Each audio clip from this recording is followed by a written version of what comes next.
Hello, everyone, and welcome back to X-Ranger. Before we begin, I thought it would be interesting if each of you could leave a comment indicating which part of the world you're joining us from. Also, don't forget to like and subscribe if you're enjoying the episodes. Now let's get comfortable, relax, and start our program. Okay, I'm just going to type this out. I've been turning it over in my head for weeks now, and I need to get it down. I don't know if anyone will believe me, and honestly, I don't really care. I just need to say it to someone, even if it's just a bunch of strangers on a screen. My name's not important. I'm a long-haul trucker, have been for almost 20 years. I've driven every major route in North America more times than I can count, but my regular run is up and down Highway 97 through British Columbia. It's a beautiful drive during the day, all mountains and lakes and endless trees. But at night, it's a different beast. Pitch black, the kind of dark that feels heavy, like a blanket smothering everything. Your headlights just carve out this little tunnel of light, and outside of it, there's nothing. Just you, the hum of the engine, and the feeling that you're the last person on Earth. This was back in late October, a Tuesday night, I think. Yeah, it was a Tuesday. I dropped a load in Prince George and was heading south to Kamloops. It was cold, not freezing, but that damp, bone-chilling cold that seeps right through the windshield. I had the heater on full blast, my thermos of coffee was half empty, and I was fighting that late-night slump. You know the one, where your eyelids get heavy and the white line in the road starts to hypnotize you. I was somewhere between Quesnel and Williams Lake. It's a stretch I know like the back of my hand. Long, gentle curves, a few hills, and forest so thick on both sides, you can't see more than 10 feet into it. It was probably around 2 in the morning. The road was dead. I hadn't seen another vehicle for at least half an hour. I was doing my usual scan, my eyes constantly moving from the road ahead to the ditches on either side. You learn to do that up here. Moose are a trucker's worst nightmare. They're so tall, you hit them, their body comes straight through the windshield. I've seen the aftermath. It's not pretty. So you're always looking for that telltale glint of eyes in your high beams, that dark shape near the tree line. So I'm scanning, left to right to left. The trees are a solid black wall. My high beams are on, lighting up the asphalt for what feels like a quarter mile. Everything is normal. Just the sound of my tires on the pavement and the low growl of the diesel engine. And then I saw movement. It was on the left-hand side, a flicker in the periphery, just at the edge of the light. My eyes snapped to it. At first I thought it was a deer. Your brain always goes to the normal stuff first. A deer, a bear on its hind legs maybe. But this was different. It was big, and it was moving upright. It stepped out from the tree line, and my heart just stuttered in my chest. It didn't lope like a bear. Bears are clumsy on 2 feet. This thing, it walked. It took these long, deliberate strides. It was already halfway across my lane by the time my brain processed what I was seeing. I wasn't going fast, maybe 50 miles an hour, and I instinctively lifted my foot off the accelerator and moved it over to the brake, not slamming it, just easing down. That's when my headlights caught it full on. The thing was massive. I'm 6 feet tall, and I've stood next to my rig. This thing would have looked a man in the eye standing on the flatbed.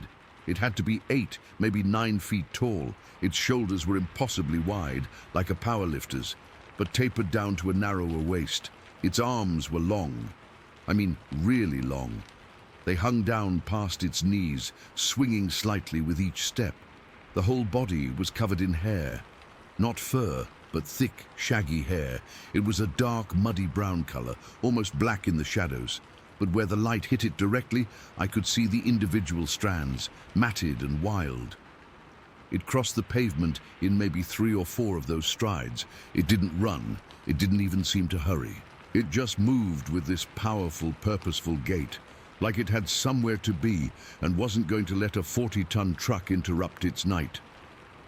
But the worst part, the part that still wakes me up, was its face. For a split second, As it passed directly through the center of my headlights, it turned its head and looked at me. It wasn't a bear's face. It wasn't an ape's face. It was human-like, but all wrong. It had a heavy brow ridge shadowing its eyes, but I could see the glint of light reflecting off them.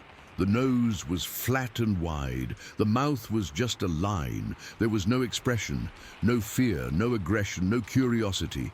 It was just a blank, ancient look. It wasn't the face of an animal looking at a vehicle. It was the face of something looking at me. Something intelligent was behind those eyes. I felt it in my gut, a cold, sharp certainty. My heart wasn't just beating fast anymore. It was pounding, a hard, painful thumping against my ribs that felt like it was going to crack them.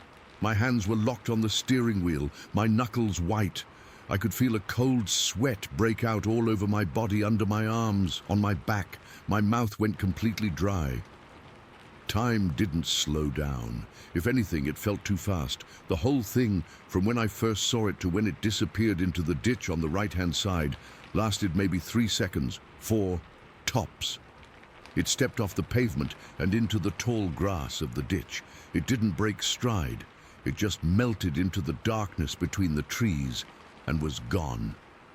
And just like that, it was over. My truck was still rolling. I was still clutching the wheel. I had let my speed drop down to maybe 20 miles an hour. I forced my foot to press down on the accelerator again. I couldn't just stop. My eyes flicked up to my rearview mirror, then to the big side mirror on my right. Nothing. Just empty black road behind me. The ditch was a void. For the next minute, I just drove, my body humming with adrenaline. I kept expecting to see it again. I was staring into the woods on the right, waiting for it to reappear, to chase me, to do something. But there was nothing. The forest had swallowed it whole. My mind was racing, trying to find a logical explanation. A guy in a ghillie suit at 2 in the morning in the middle of nowhere in late October. No, a bear? Absolutely not. No bear moves like that. No bear has proportions like that. No bear has a face that looks at you with that kind of calm awareness. This was something else, something that wasn't supposed to be real. I've heard the stories, of course. Every trucker who runs this route has. The Sasquatch tales from the First Nations communities, the weird reports from hunters and hikers.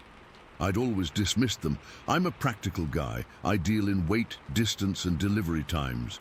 I don't have time for fairy tales. But in that moment, every single story I'd ever heard clicked into place with a terrifying finality. They were all true. I must have driven for another 10 minutes before I even thought to breathe normally.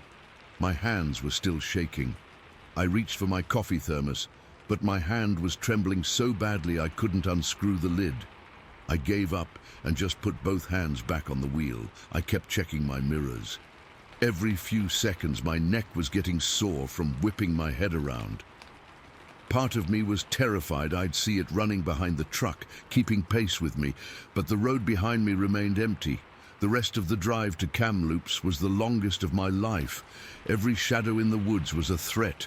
Every stump or oddly shaped rock on the side of the road made my heart jump into my throat. I was hyper-aware of everything, my senses cranked up to 11. The smell of the diesel fumes from my own exhaust seemed sharper. The vibration of the road through the steering wheel felt more intense. I was wound so tight I thought I might snap. I kept replaying those few seconds in my head, over and over, the way it moved, the sheer size of it, the look on its face, that blank, impersonal stare. It wasn't a monster from a movie. It wasn't roaring or beating its chest. It was just there, a living thing, going about its business, and I had accidentally stumbled into its world. That thought was almost scarier than the thing itself. The idea that out there, in all that vast, dark wilderness, things like that are just living their lives, and we're completely oblivious to them until we get a fleeting, terrifying glimpse. I finally pulled into the truck stop near Kamloops as the sun was starting to come up. I shut off the engine, and the sudden silence was deafening. I just sat there in the cab for a long time, staring at nothing. My whole body felt drained, like I'd just run a marathon. The fear had subsided, leaving behind this hollow, shaky feeling. I didn't tell anyone at the truck stop. What would I say? "Hey fellas, I saw Bigfoot last night." They'd have laughed me out of the diner.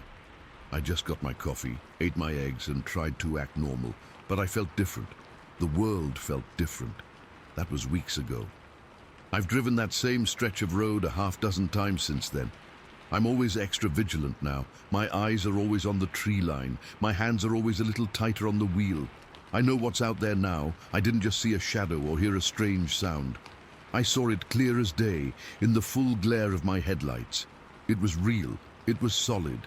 And it looked right at me. I don't know what it was. I don't like using the name Bigfoot. It sounds silly, like a cartoon, but I don't have another word for it. All I know is that I saw something that shouldn't exist. And for 3 seconds, one Tuesday night in October, my entire understanding of the world just fell apart. I keep looking in my mirrors, half expecting to see it again, but I never do. It was just there, and then it was gone. Story 2. And that day we got there in the late afternoon. The sun was starting to dip, casting long shadows across the field. It was one of those clear summer days where the air feels thick and warm, but once the sun goes down, it gets chilly real fast. We'd brought this old tent my dad had lying around, a beat-up green thing with holes patched with duct tape, and we set it up in a flat spot near the edge of the woods. The trees were dense, mostly pines and oaks, and you could hear birds chirping and bugs buzzing, the kind of normal sounds you expect when you're out in nature. We built a fire not too far from the tent, using dry branches and some logs we found scattered around. I remember the smell of smoke and the crackle of the flames as we got it going. We were laughing, joking around, passing a bag of chips and talking about school and girls, just stupid kid stuff. The fire felt good, you know. It made everything seem safe, like a little bubble of warmth in the middle of nowhere. But even then, I had this weird feeling in my gut, like something was off. I brushed it off as nerves. It was my first time camping without my parents, and the woods at night can play tricks on your mind. As it got darker, the sounds started to change. The birds quieted down, and the crickets took over. But then there was this other noise, something I couldn't place. At first, it was just a rustling in the trees, like maybe a deer or a raccoon moving around. We didn't think much of it. We'd seen plenty of wildlife out there before. But then the rustling got louder, and it started moving faster, like whatever it was wasn't just wandering. It was heading straight for us. I remember the exact moment it clicked that something was wrong. We were sitting around the fire, and one of my buddies pointed toward the woods. "You hear that?" he said, his voice kind of shaky. We all froze and listened. The rustling turned into this crashing sound, like branches snapping and leaves being trampled underfoot. It was getting closer, fast, too fast for any animal I knew. My heart started pounding in my chest, and I could feel this cold sweat break out on my skin. We all stood up at the same time, looking at each other with wide eyes. Nobody had to say it. We knew we had to run. There was a motorcycle trail that cut through the woods, leading to a friend's house about half a mile away. We'd used it before to get there on bikes, so we knew the way. Without a word, we bolted. I didn't even think about grabbing our stuff, just ran like hell. The trail was rough, covered in roots and rocks, and in the dark it was hard to see where I was putting my feet. I stumbled a couple of times, my lungs burning as I sucked in air. Behind us, the crashing sound kept coming, getting louder and closer. It wasn't just following us, it was gaining on us, like it was effortlessly keeping pace. I risked a glance back over my shoulder, and that's when I saw it. The thing was standing in our camp, right in the middle of the fire. It was huge, at least 8 feet tall, and covered in thick, dark hair that looked almost black in the firelight. It was throwing burning logs aside like they were twigs, and the flames licked at its legs, but it didn't seem to care. Its arms were long and muscular, and it moved with this raw power that made my stomach drop. I only saw it for a second, but that image is burned into my brain. This massive, shadowy figure surrounded by fire, like something out of a nightmare. Then it charged. It came out of the trees and onto the trail, and the sound it made was this deep, guttural roar that vibrated through the air. I've never felt terror like that in my life. It was pure, primal fear, the kind that makes your legs feel like jelly and your mind go blank. We were screaming, but it was drowned out by the noise of it pounding after us. I could feel the ground shaking under its steps, and the smell hit me then. This overpowering stench of urine, like a dirty animal cage that hadn't been cleaned in years. It was so strong it made my eyes water, and I could taste it in the back of my throat, sour and foul. We kept running, pushing ourselves harder than I ever thought possible. My friends were ahead of me, and I could hear them panting and crying out. The trail seemed to stretch on forever, but finally I saw the lights of the house up ahead. It was a small wooden place with a porch light on, and I've never been so relieved to see anything in my life. We stumbled up to the door, banging on it and yelling for help. The woman who lived there, she was a friend's mum, and she opened the door with this annoyed look on her face, like we were just kids causing trouble. But then she saw our faces. We must have been pale and shaking, and she stepped outside. We were all trying to talk at once, pointing back toward the woods, and that's when she saw it too. It was standing at the edge of the tree line, maybe 50 yards away, just watching us. She gasped and put a hand over her mouth, her eyes wide with shock. "What in God's name is that?" she whispered. She described it later as a massive, oversized monkey, but to me, it was more than that. It was this unnatural thing, too big and too fast to be any animal I'd ever heard of. She hurried us inside and locked the door, but we could hear it outside. All night long, it circled the house. We heard heavy footsteps on the gravel, low growls, and the sound of it brushing against the walls. It was like it was toying with us, letting us know it was still there. We huddled in the living room with the lights off, peeking out the windows, but we couldn't see much. The smell of urine lingered in the air, even inside, and it made the whole house feel unclean. I remember sitting on the floor, my knees pulled up to my chest, and just shaking. Every time I heard a noise, my heart would leap into my throat. My friends were the same. One of them was crying quietly, and another kept muttering prayers under his breath. The woman tried to calm us down, but I could tell she was scared too. She kept a shotgun by the door, but she never used it. I think she was afraid of what might happen if she did. When morning finally came, the sun rose slowly, casting a weak light through the windows. We waited until it was fully light before we dared to go outside. The air was cool and quiet, and for a moment everything seemed normal. But then we saw the evidence. The grass around the house was trampled flat in a wide circle, and there were footprints. Huge, deep impressions in the mud that looked almost human, but way too big. We walked back toward our campsite, and along the trail we found trees snapped in half, like something had pushed them over with brute force. One sapling was broken clean through, and the wood was splintered and fresh. Our camp was a wreck. The tent was torn to shreds, the fire pit was scattered, and the smell of urine was still strong, hanging in the air like a fog. We never went back there. The woman called the sheriff, but he just shrugged it off as a bear or something, even though bears don't smell like that or break trees like that. To this day, I don't know what it was, but I'm convinced it was a Bigfoot. I've read stories online, and they match up too well. The size, the smell, the way it moved. It's been over 2 decades, but sometimes I still wake up in a cold sweat, remembering that night. I can't explain it, and I don't think I ever will. Story 3. Okay, so this is something I've never really talked about much outside of a few close friends, but it's been eating at me for years now. I need to get it out there, mostly because I still can't make sense of it, and maybe writing it down will help, or maybe it'll just freak me out all over again. Either way, Here goes. It was a Friday night in late October, I think around 8 or 9 o'clock. My friend and I were out in Anderson County, Kentucky, doing some spotlighting. We'd been doing this for years.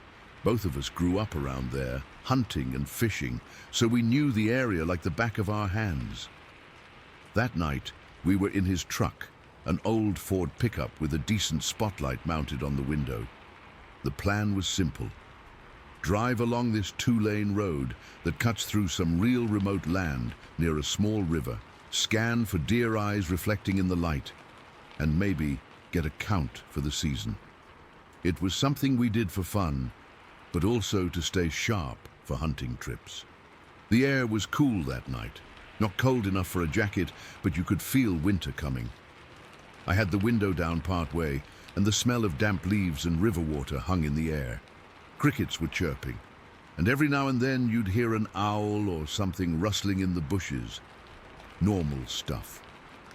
We were cruising slow, maybe 10 miles an hour, with the spotlight sweeping back and forth across the fields. My friend was driving, and I was handling the light, my arm resting on the doorframe. We weren't talking much, just enjoying the quiet and the routine of it all. We'd already spotted a few deer, their eyes glowing greenish-white in the beam, low to the ground, and they'd usually bolt as soon as the light hit them. Nothing out of the ordinary. Then I swung the light to the right, toward a thicker patch of trees near the riverbank. That's when I saw it. At first, my brain didn't register what I was looking at. It was just this massive, dark shape standing upright, way taller than any deer or even a bear on its hind legs. I mean, it was huge, like, if I had to guess, 7 or 8 feet tall. But it was hard to tell in the dark. The spotlight caught it perfectly, and that's when I saw the eyes. They were reddish-orange, not like any animal I'd ever seen. Deer eyes are usually green or white, and they're maybe 3 feet off the ground. These things were way higher, like 4 to 6 feet above where a deer's eyes would be. And they were big, like the size of golf balls, just glowing in the beam.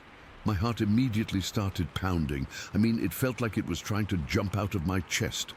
I froze, my hand tightening on the spotlight handle. I didn't say anything at first, just stared. And I could feel this cold sweat break out on my forehead. My friend must have noticed because he slowed the truck to a crawl. "What is it?" he whispered, his voice tight. I finally managed to mutter, "Look at that," and pointed. He leaned over, and I saw his face go pale in the dashboard light. The thing turned its head slowly, and those eyes locked right onto us. That was the moment the real terror set in. It wasn't just seeing something weird, it was the eye contact. It felt intelligent, like it was sizing us up, not just startled. I'd been charged by a bear once, and that was scary, but this was different. This was a deep, primal fear, like my body knew this wasn't something I should be seeing. My stomach twisted, and I could feel my hands shaking. The air around us seemed to get heavier, like the sounds of the night just dropped away. No more crickets, no rustling, just silence, except for the low rumble of the truck engine. We sat there for what felt like forever, but it was probably only a few seconds. Then my friend said, "We need to get a better angle." His voice was shaky, but he kept it together. He put the truck in reverse slowly, trying not to make too much noise, and backed up a bit until we were positioned so the headlights and the spotlight both illuminated the area better. The whole time, I kept the beam on that thing, and it just stood there, not moving, just watching us. I remember thinking if this was a person in a costume or something, they'd be stumbling or acting weird. But this was solid, steady.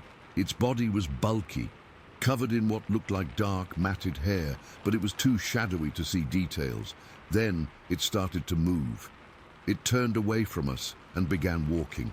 And I mean walking on 2 legs, like a person. But with these long, effortless strides, each step covered a lot of ground, and it moved smoothly, no hesitation. It was heading toward a 4-foot barbed wire fence that separated the field from the woods. Now, I've seen bears climb fences or push through, but this thing didn't even break pace. It just stepped over the fence, one leg after the other, like it was stepping over a curb.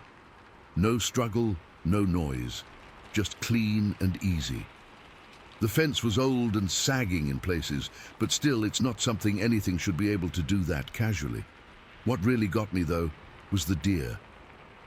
There were a few deer in the field nearby, and as this thing walked past them, they didn't panic. Normally, if a human or a predator gets close, deer will bolt or at least get skittish. But these deer just moved aside calmly, almost respectfully, like they were used to it. One of them, a decent-sized buck, actually paused and watched it go, then went back to grazing.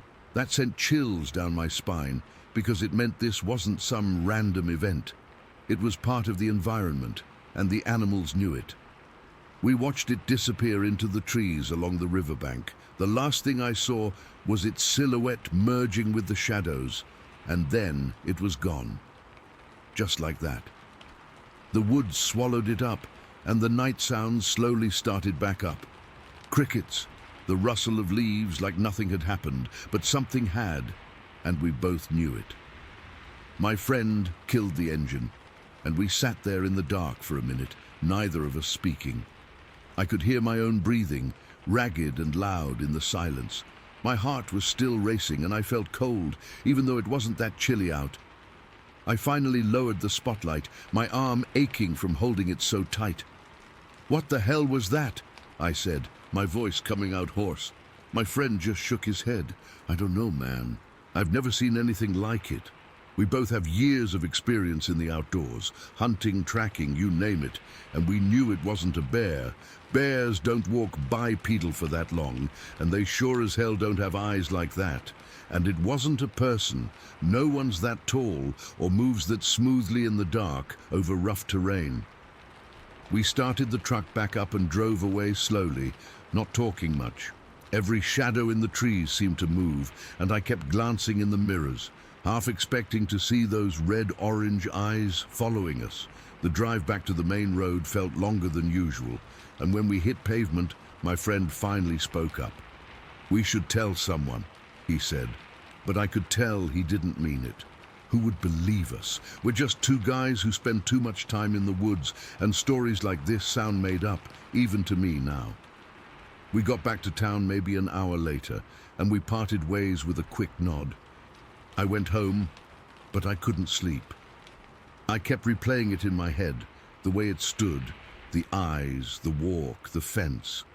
I got up and looked out the window a few times, half expecting to see it in my yard. Sounds stupid, but that's how shook I was. The next day, we talked on the phone briefly, but neither of us wanted to dwell on it.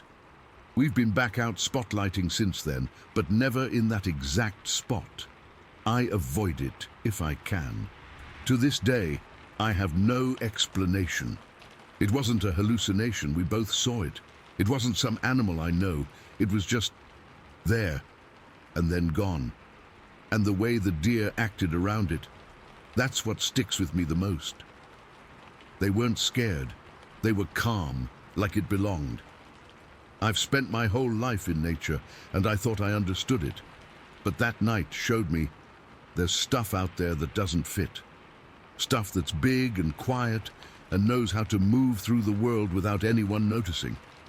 I still get chills thinking about it, especially on dark nights when I'm out alone. Sometimes I'll catch a glimpse of something in the woods and my heart will skip a beat, but it's always nothing, except that one time it wasn't, and I don't think I'll ever forget it. Story 4. All right, I'll just get right into it. My name is Dana, and this happened to me almost 10 years ago now. I live in Mena, Arkansas, a stone's throw from the Ouachita National Forest. It's not the middle of nowhere, but you can see it from here. My property backs up against a thick wall of trees, and I've always loved the quiet. At least I did until that day. It was a Saturday, I remember that much. A hot, sticky summer day, the kind where the air feels like a wet blanket. I was out in my vegetable garden, which was my pride and joy back then. The tomatoes were coming in nice, and I was on my knees, my hands all muddy, wrestling with a particularly stubborn weed that had wrapped itself around one of the cages. The sun was beating down on the back of my neck and I was sweating through my old t-shirt. I had my hair tied up in a bandana and my gardening gloves were caked with dirt. It was just a normal day, completely, utterly normal. That's when I first heard the noise. It wasn't a sound that belonged. It cut through the usual background hum of insects and distant birds. It was a low, guttural sound, like a motor trying to turn over on a cold morning, but wetter, a gargling, chugging kind of noise. It didn't scare me, not at first. It just made me curious. I stopped what I was doing, my hands still hovering over the soil, and I listened. It was coming from behind the old gazebo at the far end of my yard.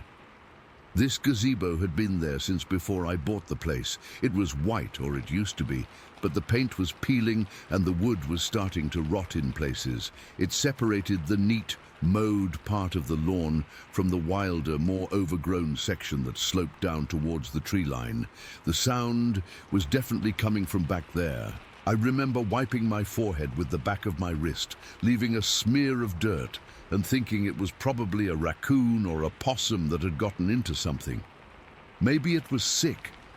The noise was so strange, so mechanical and organic at the same time, that I just had to see what was making it. I stood up, my knees popping, and walked slowly across the lawn.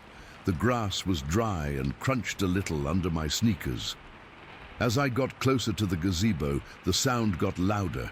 It was a rhythmic chug-gargle-chug. I remember the smell hitting me then.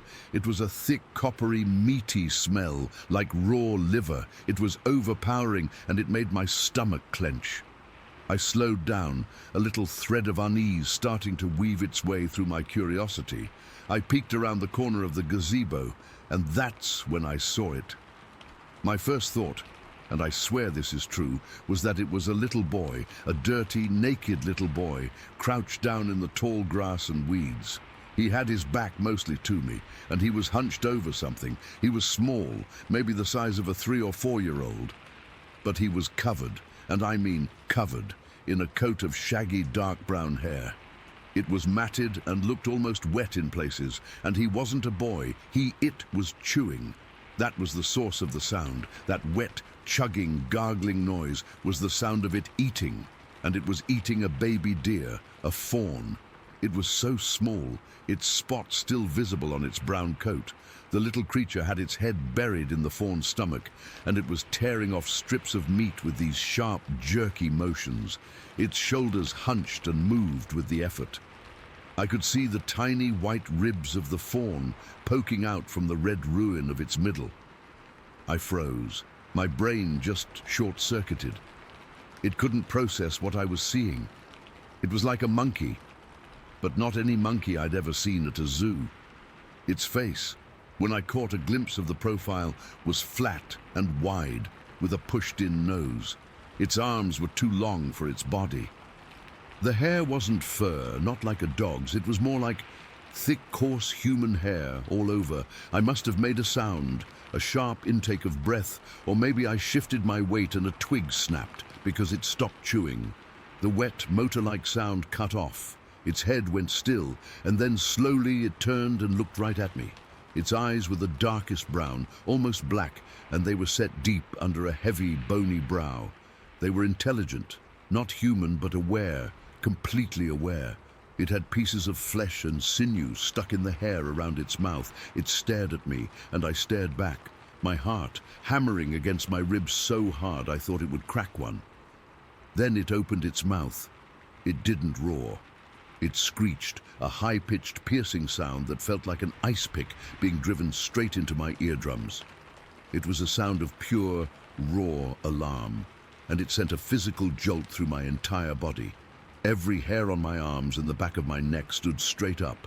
A cold chill, completely separate from the summer heat, shot down my spine and settled in the pit of my stomach. The sound was so loud and so sharp, it felt like the air itself was vibrating. The creature didn't move for a second, just held that scream, its eyes locked on mine. Then, in a blur of motion, it dropped onto all fours. It didn't run like a person or even like a bear. It ran like an ape, knuckles and feet pounding the ground, its body low and powerful. It crashed through the undergrowth and vanished into the shadowy tree line in seconds. The screech seemed to hang in the air for a moment after it was gone, echoing in my head. I stood there, paralyzed. My ears were ringing. The coppery smell of blood was thick in my nostrils. I could still see the image of its face, the intelligence in its eyes, the raw meat around its mouth. My hands started to shake. I brought them up to my face, and they were trembling so badly I could barely see them. I think I was in shock. I just stood there, staring at the spot where it had disappeared, at the mangled little fawn carcass left behind in the trampled grass. Flies were already starting to buzz around it, and then something else moved. It was deeper in the trees, right at the edge where the shadows started to get thick. A shape detached itself from behind a massive oak tree. It was so much bigger than the little one. My breath caught in my throat. It stepped out just enough for me to see it clearly. It had to be 7, maybe 8 feet tall. It was built like a mountain, covered in the same kind of dark, shaggy hair, but this one was a darker, almost blackish brown. Its shoulders were impossibly broad. It just stood there, half hidden by the tree, and it looked right at me. This is the part that people have the hardest time believing, but it's the absolute truth. I felt no fear from it, not like I had from the little one. The little one's screech was pure terror for both of us. This big one, it was just looking. Its eyes were different, dark like the little one's but calmer, older. It felt like it was studying me, and the craziest thought popped into my head clear as day. It knows me, it's seen me before, and I realized in that moment that it probably had. I spent hours every day in that garden. I hung my laundry on the line. I sat on the porch in the evenings. My house was right there on the edge of the forest. How many times had it been watching me from these trees while I went about my life, completely oblivious? The idea should have terrified me, but in that moment, it didn't. The sheer size of it was overwhelming. It made the world feel small. The air felt thick and heavy. I could feel its presence like a physical pressure, a weight on my chest. We just looked at each other. It felt like a long time, but it was probably only 10 or 15 seconds. There was no sound now, except for the buzzing of the flies and the frantic thumping of my own heart. I didn't move a muscle. I don't think I even blinked. Then slowly, it tilted its head just a fraction. It was such a subtle, almost human gesture. It took one last long look at me, and then it simply turned and melted back into the forest.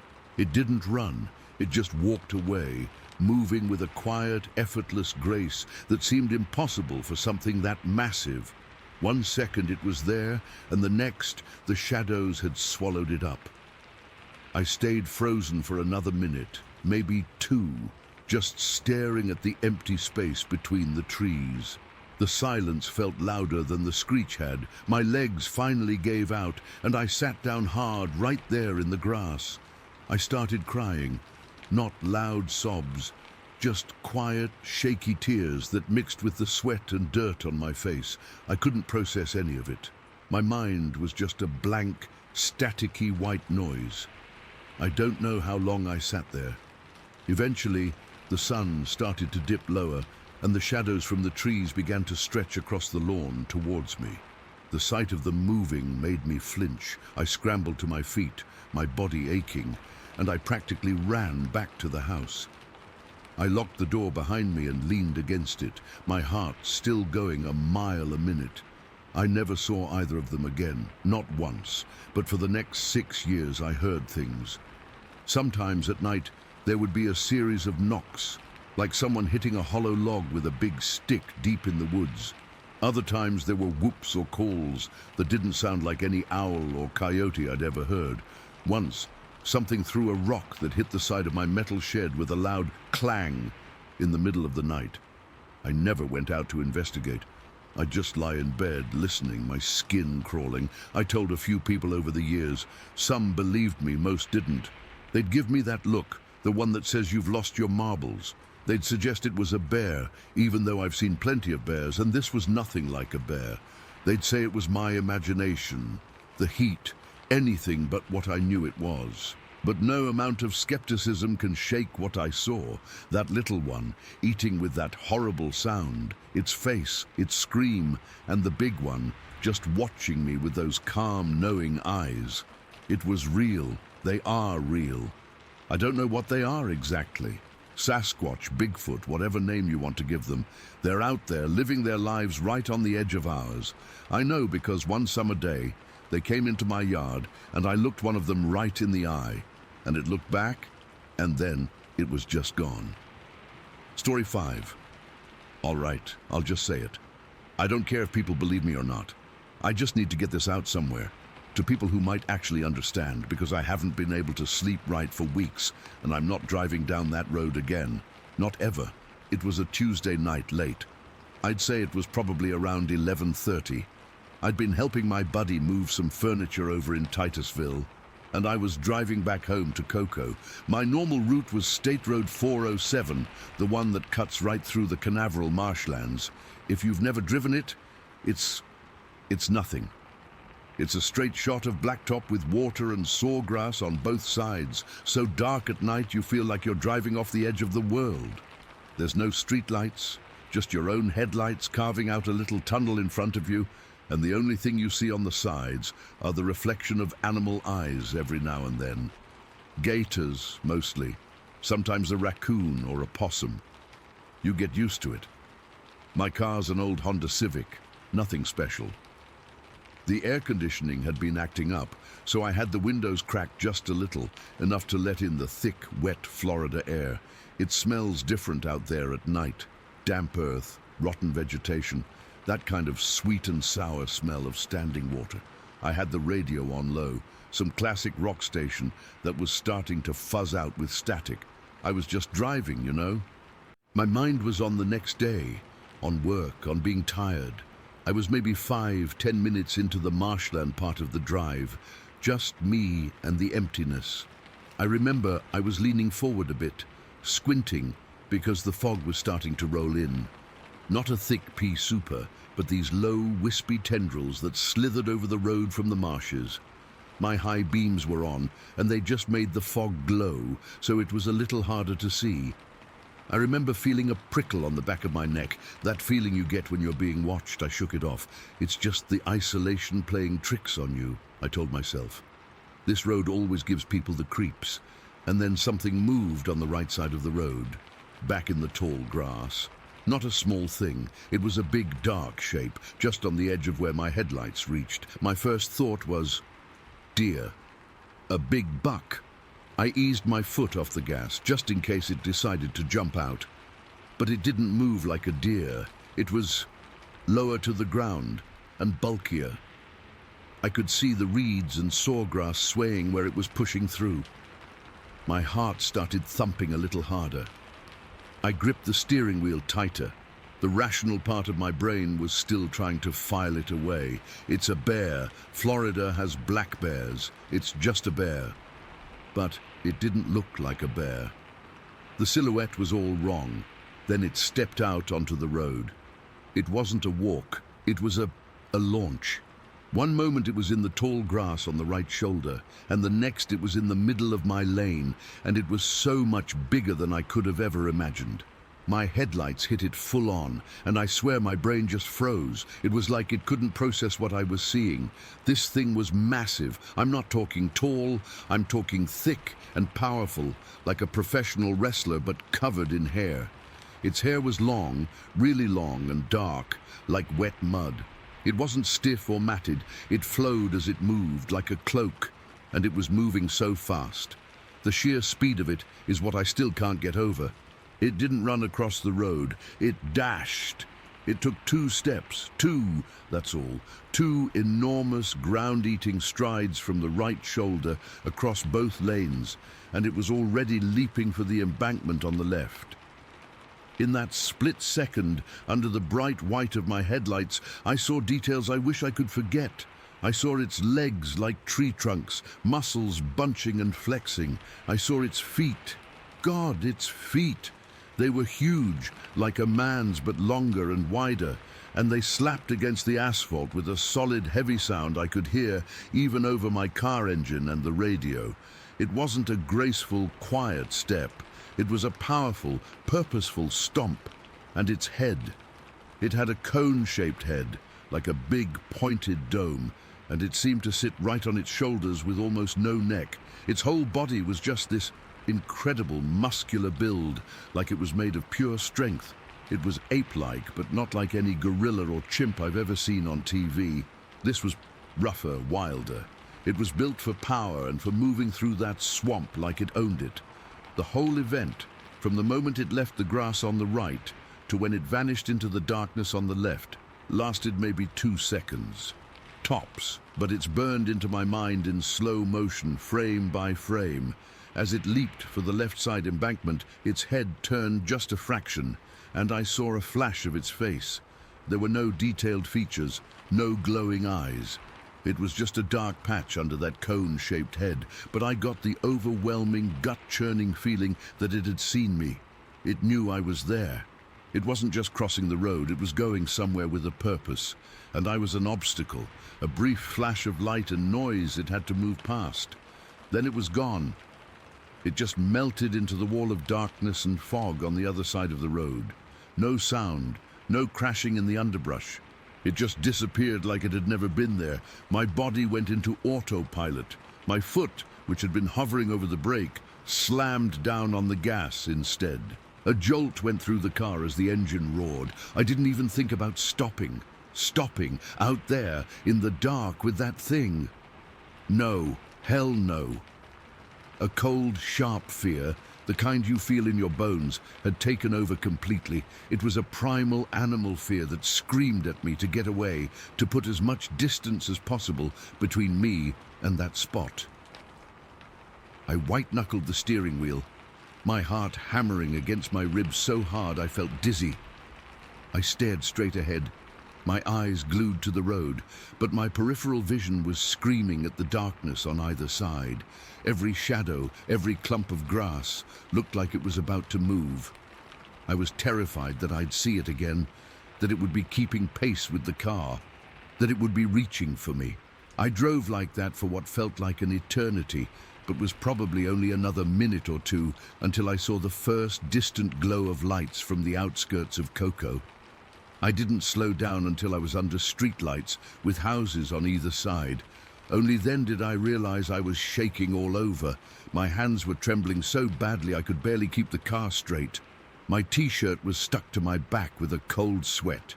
That swampy, sweet and sour smell was still in my nostrils, but now it smelled like fear.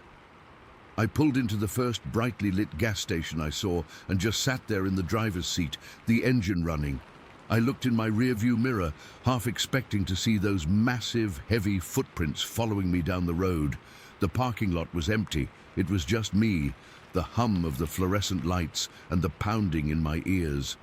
I tried to rationalize it. I went through every possible explanation. A bear?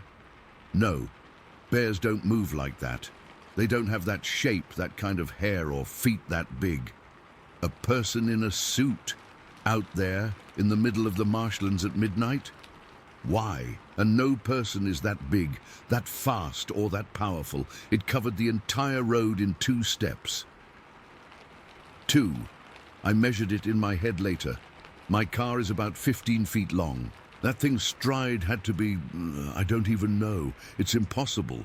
The only thing that made a sliver of sense, days later when the initial terror had faded to a constant low-grade dread, was that maybe it was chasing something. The way it came out of the grass, so focused, so direct. Maybe it was after a deer, but I didn't see a deer. I just saw it. The hunter. The image of it is stuck in my head.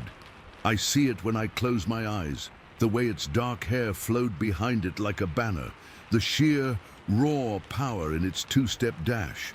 The silent, effortless way it vanished into the swamp like it was just returning to its element.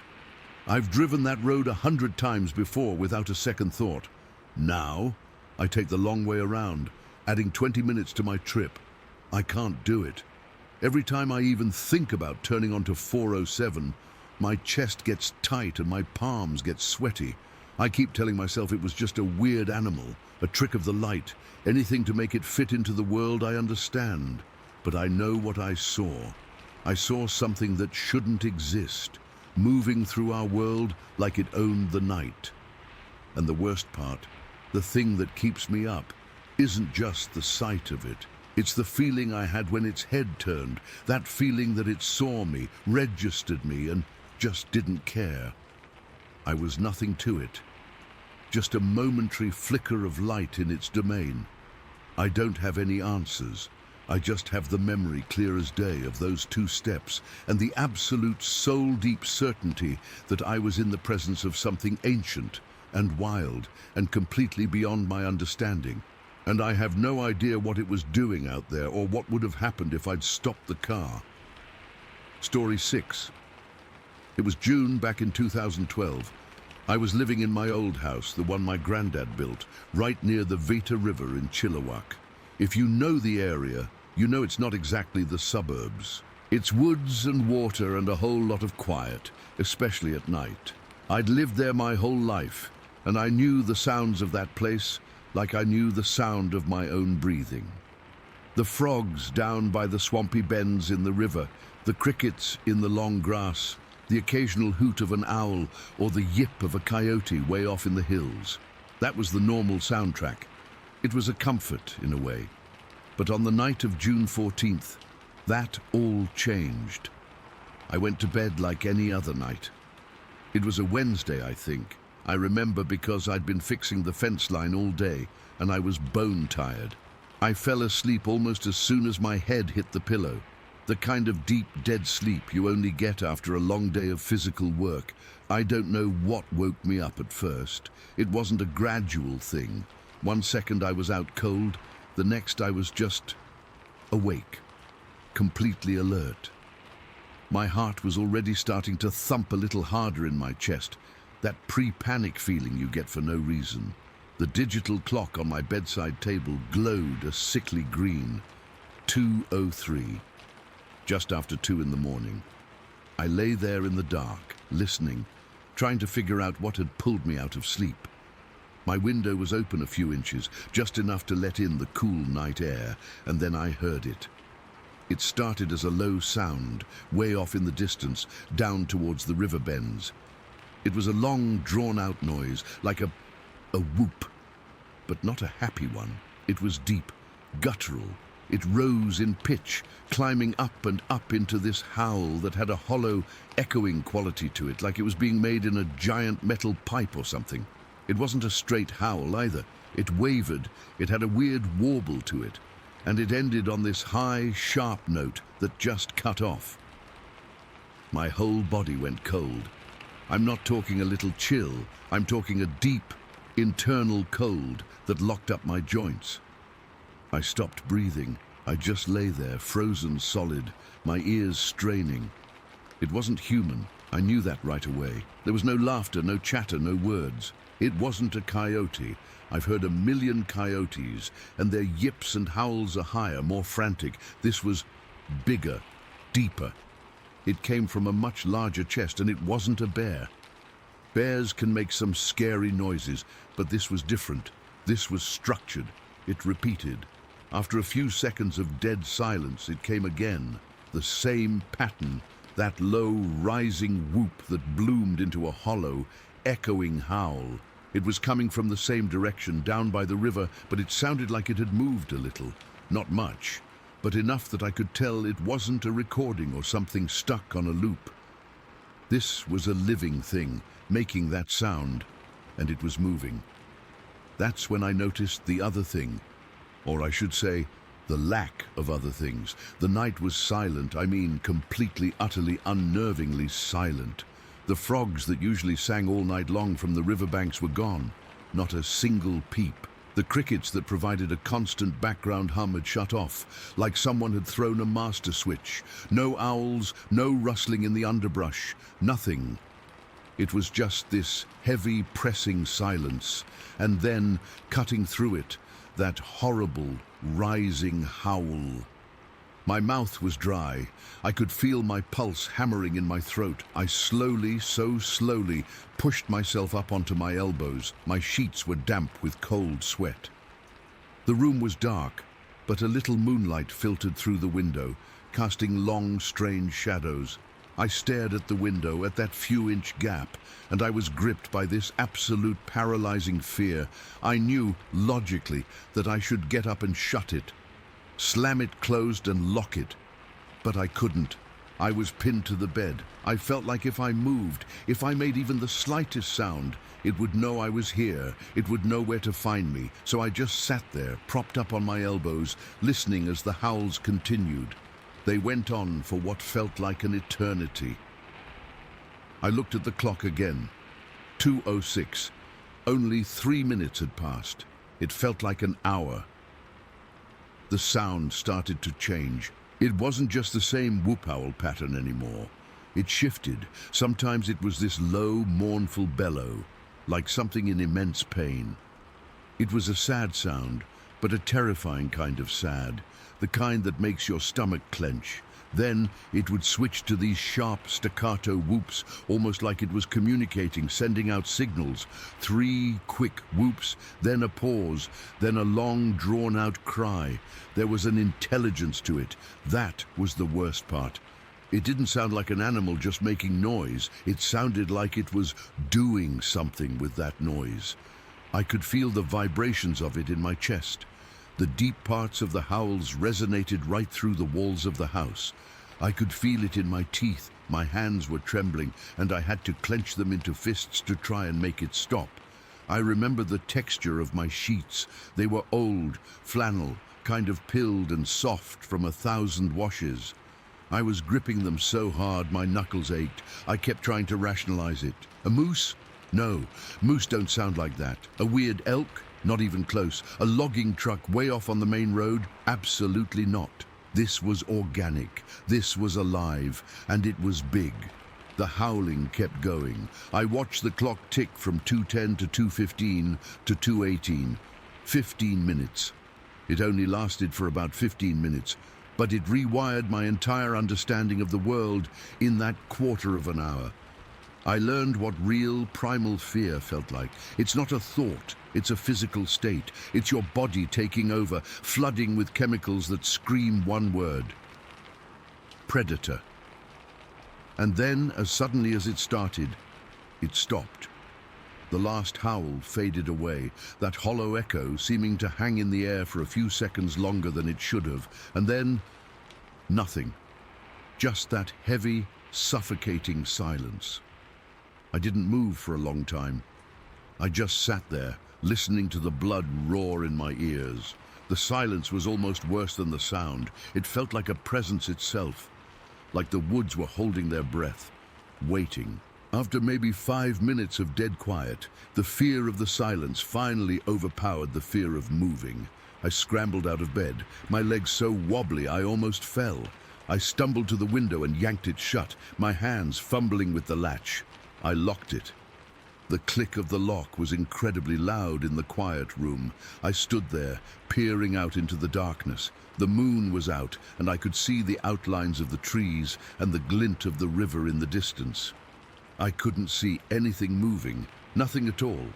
I didn't go back to bed. I pulled the old rocking chair from the corner of the room over to the window and sat down, my knees pulled up to my chest, just staring out into the blackness.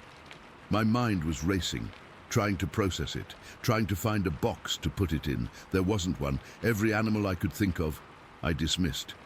This was something else. I sat there for an hour. The clock said 3:19. The silence persisted. No frogs, no crickets. It was the quietest the woods had ever been in my entire life. It was wrong. It was all wrong. And then, at 3:23, it started again. My heart just about exploded in my chest. It was the same sound, that same low whoop rising into a howl. But it was different. It was farther away, much farther. It sounded like it was way upriver now, maybe a kilometer or more from where it had been. The sound was fainter, more muted, but it was unmistakably the same thing. It didn't last long this time, just a few calls, a series of those sharp whoops. Then one long, mournful bellow that seemed to stretch on, getting fainter and fainter, like it was moving away at an incredible speed. And then it faded out, not with an echo this time, but just gone, swallowed by the distance. I stayed in that chair, staring out the window until the first hints of grey started to lighten the sky. It was only then that I heard the first tentative chirp of a bird, then another. Slowly, hesitantly, the dawn chorus began. The normal world was tentatively starting up again, but it didn't feel normal. It felt like the world had cracked open for 15 minutes in the middle of the night and showed me something I was never supposed to see, never supposed to hear. I was exhausted, but I wasn't sleepy. I was just drained, hollowed out. I finally got up when the sun was properly up. I went outside. The air smelled clean and damp. I walked down towards the river, my steps slow. I didn't know what I was looking for. I guess I thought I might find tracks, some kind of evidence. I went to the bend in the river, where I thought the sound had originated from at first. The ground was soft and muddy there, and I saw them, footprints. But they weren't bear tracks. They were huge, longer than my boot, and wide. They looked almost human-like, but the toes weren't right, and the stride was massive. Each print spaced a good 4 or 5 feet apart. They came out of the deeper woods, went right down to the river's edge, and then headed back in, continuing upriver, the direction the sound had gone. I just stood there, looking at those prints in the mud. My blood ran cold all over again. I didn't have a camera phone back then, just an old flip phone. I didn't even think to take a picture, I just stared, and then I turned around and walked back to the house, my heart pounding a frantic rhythm against my ribs. I never saw it. I only heard it, and I saw where it walked. That was years ago. I still live here. I still hear the frogs and the crickets every night, but sometimes on a really still, quiet night, I'll wake up for no reason at 2 or 3 in the morning, and I'll lie there, listening, waiting, and the memory of that sound, that long drawn-out whoop rising into a hollow echoing howl, is so clear and so sharp it feels like it's happening all over again, right outside my window. I don't know what it was. I just know that it was real, and it was out there, and for 15 minutes one night in June it was close enough to silence the entire world and freeze the blood in my veins. I can still feel that tightness in my chest, the sheer, unadulterated fear of knowing, with absolute certainty, that you are hearing something that isn't supposed to exist. Story 7. It was one of those perfect October mornings, the kind that makes you remember why you put up with the summer heat and the winter mud. The air was crisp, not cold enough to numb your fingers, but with that clean, sharp edge to it that feels like a new beginning. The sky was just starting to lighten from black to a deep, bruised purple when I stepped out of my truck. I remember the crunch of the gravel under my boots, a sound so familiar it's like a part of my own heartbeat. This is my land, 400 acres in Miller County, west of Fork. My grandfather bought most of it, and my dad added to it, and now it's mine. I know every dip and rise, every old oak and tangled thicket, or at least I thought I did. My routine is the same every time. I park the truck at the old equipment shed near the north field, check my rifle, and make the 20-minute walk to my favorite tree stand. It's a permanent one, built into a massive white oak that overlooks a clearing where the field meets the wooded bottomland. It's a perfect spot. The deer come out of the woods to graze at the edge of the field, especially in the early morning. That day, I was hoping for a nice buck to fill the freezer for the winter. The walk-in was normal, quiet. The only sounds were my own footsteps, the rustle of my jacket, and the distant call of a crow. I climbed up into the stand, the metal rungs of the ladder cold even through my gloves. I got settled, my back against the rough bark of the tree, my rifle resting across my lap. I remember looking at my watch. It was just after 6 in the morning. The sun was still hidden below the horizon, but the world was filling with that grey pre-dawn light where everything looks like a black and white photograph. For the first hour, nothing moved. It was peaceful. I watched my breath make little clouds in the air. I listened to the woods wake up. A squirrel chattered somewhere to my left. A few more birds started up. It was just me and the land, the way it's supposed to be. That's when I smelled it. At first, I thought it was a dead animal, a possum or a coon that had died nearby. It happens. But this was different. This was heavier. It wasn't just the smell of rot. It was a thick, sweet, foul odor, like a garbage bag full of old meat and spoiled milk that's been sitting in the sun for a week. It was so strong, it made my eyes water a little. It seemed to come from everywhere at once, carried on a slight breeze from the direction of the bottomland. I wrinkled my nose and shifted in my stand, trying to figure out where it was coming from. I remember thinking I'd have to go find the source later, maybe after the hunt, just so I didn't have to smell it every time I came out here. I was scanning the tree line, trying to ignore the smell, when I saw it. It wasn't a deer. It wasn't a bear. We have black bears around here, but they don't stand like that. There was a figure, maybe 70, 80 yards away, right at the edge where the tall grass of the field met the dark wall of the woods. It was standing on 2 legs, tall and solid. It was just there. It hadn't walked out. It was like it had been there the whole time and I'd only just noticed it. My first thought, my logical, reasonable thought, was that it was another hunter, some idiot trespassing on my land. A jolt of anger went through me. Who the hell would be out here? I was about to shout, to wave my arms, to tell them to get the hell off my property. But I didn't. I didn't move a muscle. Something was wrong. The shape was all wrong for a person. It was too broad, too top-heavy. It was covered in hair, a deep shaggy black that seemed to absorb the dim light. It was just standing there, perfectly still, facing the field. It had to be at least 6 feet tall, maybe a bit more. The shoulders were massive, like a powerlifter's, sloping down to arms that seemed too long, hanging by its sides. And then it started to move. Not a walk, not at first. It started rocking, a slow, rhythmic side-to-side sway, like a metronome, back and forth, back and forth. It was the most unnatural thing I've ever seen.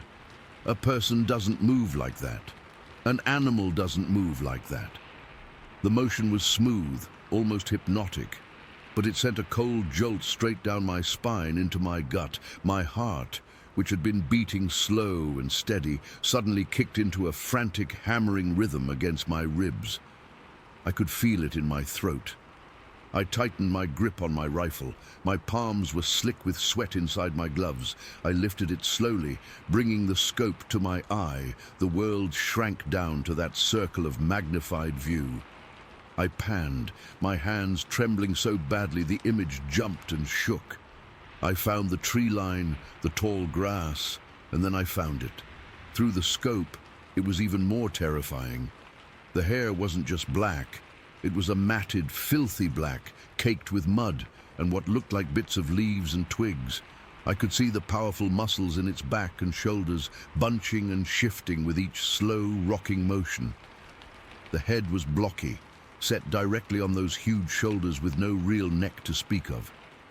I couldn't see its face, thank God. It was still facing away from me, just observing the empty field, rocking back and forth like it was listening to some silent, terrible music. My mind was racing, a frantic, screaming mess of thoughts and denials.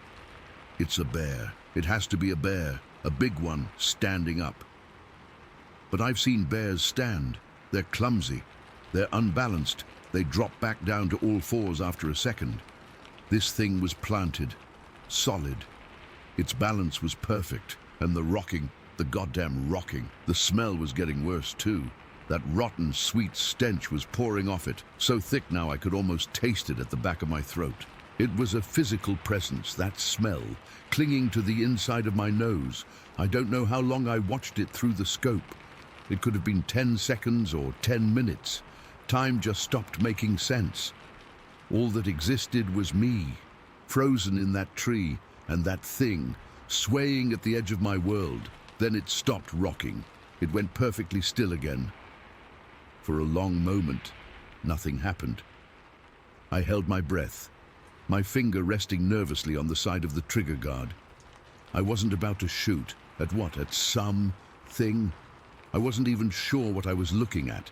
And then it took a step. It didn't turn around. It just started walking straight ahead into the wooded bottomland. Its walk was powerful, not clumsy, not like a man in a suit. It moved with a heavy, deliberate grace. Each step was sure, its long arms swinging slightly at its sides. It didn't look back. It just walked, like it had a destination in mind, and nothing in the world was going to stop it. I watched it go, the scope still glued to my eye. It moved through the underbrush without a sound. I should have heard it. The bottomland is thick with fallen branches, dry leaves, thorny vines. You can't walk through there quietly. A squirrel makes a racket. But this thing, this massive, probably 300-pound creature, moved in complete silence. It was like the woods themselves were parting for it. It got to the first big trees, and the shadows swallowed it. One moment it was there, a solid black shape against the grey tree trunks, and the next, it was just gone. It didn't fade. It didn't walk behind a tree. It stepped into a patch of deep shadow between two sycamores and vanished, like it had never been there at all. I kept the scope on that spot for a full minute, maybe two, my heart still trying to beat its way out of my chest.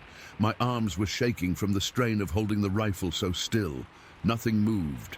The woods were just woods again. Slowly, I lowered the rifle. The world came rushing back in a wave of sound. The birds, the wind in the leaves, but it all felt distant, muffled, like I was hearing it from underwater. The rotten smell was gone too, completely. The air was clean and crisp again, as if it had never been fouled. I didn't move from that tree stand for a long, long time. I just sat there, staring at the spot where it had disappeared. My mind was a blank. I couldn't form a coherent thought.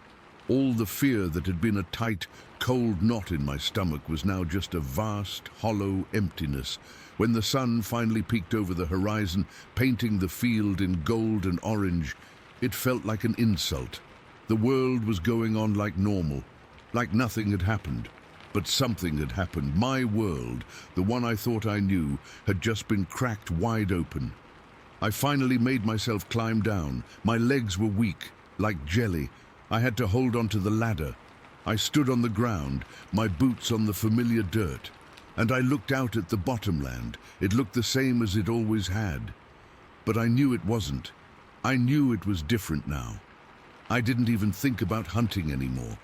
I just started walking back to the truck, my rifle held uselessly in one hand. I kept looking over my shoulder, my skin crawling, expecting to see that dark figure standing at the tree line again, watching me go. But there was nothing. I got in my truck, and I just sat there for a while, the keys dangling from my hand. I looked at myself in the rearview mirror. My face was pale, my eyes wide. I looked like I'd seen a ghost, but I hadn't. I'd seen something else, something made of muscle and hair, and a smell from a nightmare. I've spent my whole life on this land. I've heard the stories, the local legends about things in the woods around Fork. I always laughed them off. I'm a practical man. I believe in what I can see, what I can touch, what I can shoot and skin and butcher. But that day in that tree stand, all of that just evaporated. I wasn't looking at a hoax. I wasn't looking at a man in a costume. The sheer physicality of it, the raw power in its movement, the way it just belonged in those woods in a way I never could. It was real. It was undeniably, terrifyingly real. I never went back to that particular tree stand. I still hunt my land, but I stick to the more open fields now, the places where I can see for a long way. I'm always watching the tree line, always. And every time I catch a weird smell on the wind, my heart skips a beat and my hand goes tight on my rifle. It's been a few years now. I've never seen it again. I've never found any tracks, any hair, any sign of it. Sometimes I can almost convince myself I imagined the whole thing. that it was a trick of the light and a dead animal somewhere. But then I remember the way it rocked. I remember the absolute silence of its footsteps. I remember the way the shadows just took it. And I know it was there. And I know, with a cold certainty that settles deep in my bones, that it's still out there. Somewhere in the bottomland, in the deep, dark parts of the woods I used to call my own. Story 8. All right, so I've been sitting on this for a long time, and I guess I need to get it out. I've never told this to anyone outside our valley, but it's been eating at me for years. This happened back in August of 1869 in Crawford County, Kansas. I was just a settler then, trying to make a life out here with my family and a few others. We'd built cabins, put up fences, planted what we could, normal stuff, or what should have been normal. But nothing was normal once old Chef showed up. That August was hot, the kind of heat that makes the air feel thick and heavy, like you're breathing soup. The sun beat down all day, and by afternoon, everything was dusty and dry. I remember waking up that morning with a knot in my stomach, same as every day lately. It wasn't just the heat, it was the fear. We'd all been living with it for weeks, ever since old Chef started coming around. None of us knew what it was exactly. Some said it was a bear or a madman, but it wasn't like anything I'd ever seen. It had this stooping way of moving, like its back was always bent and its arms were so long they almost dragged on the ground. Its hands were huge, like dinner plates, and its face was covered in hair, with eyes that looked wild and angry. Sometimes it walked on all fours, which made it even creepier, like some kind of animal pretending to be human. That particular day started like any other. I got up before dawn to check on the livestock. We had a few cows and chickens, and I always made sure the fences were intact because old Chef had a habit of breaking them down. Just a week before, he'd torn apart a whole section of rail fence near the Johnson place, and we'd spent a day fixing it. As I walked out, the sky was still dark, with just a hint of pink in the east. The air was cool then, but I could already feel the sweat starting on my back. I kept my eyes peeled, scanning the tree line at the edge of our property. Every shadow seemed to move. Every rustle in the grass made my heart jump. By mid-morning, the heat was building, and I was out in the fields with a couple of the other men. We were trying to get some plowing done, but nobody could focus. We'd stop every few minutes to listen or to look over our shoulders. The women and children were staying close to the cabins, and you could see the tension in their faces. My wife had taken to keeping the kids inside most of the day, and she'd barred the door more than once.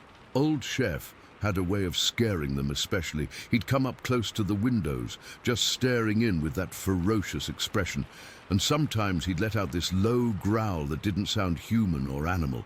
It was something in between, and it chilled you to the bone. Around noon, things started to go wrong. I was heading back to the cabin for a bite to eat when I heard shouting from the Miller family's place, a few hundred yards away.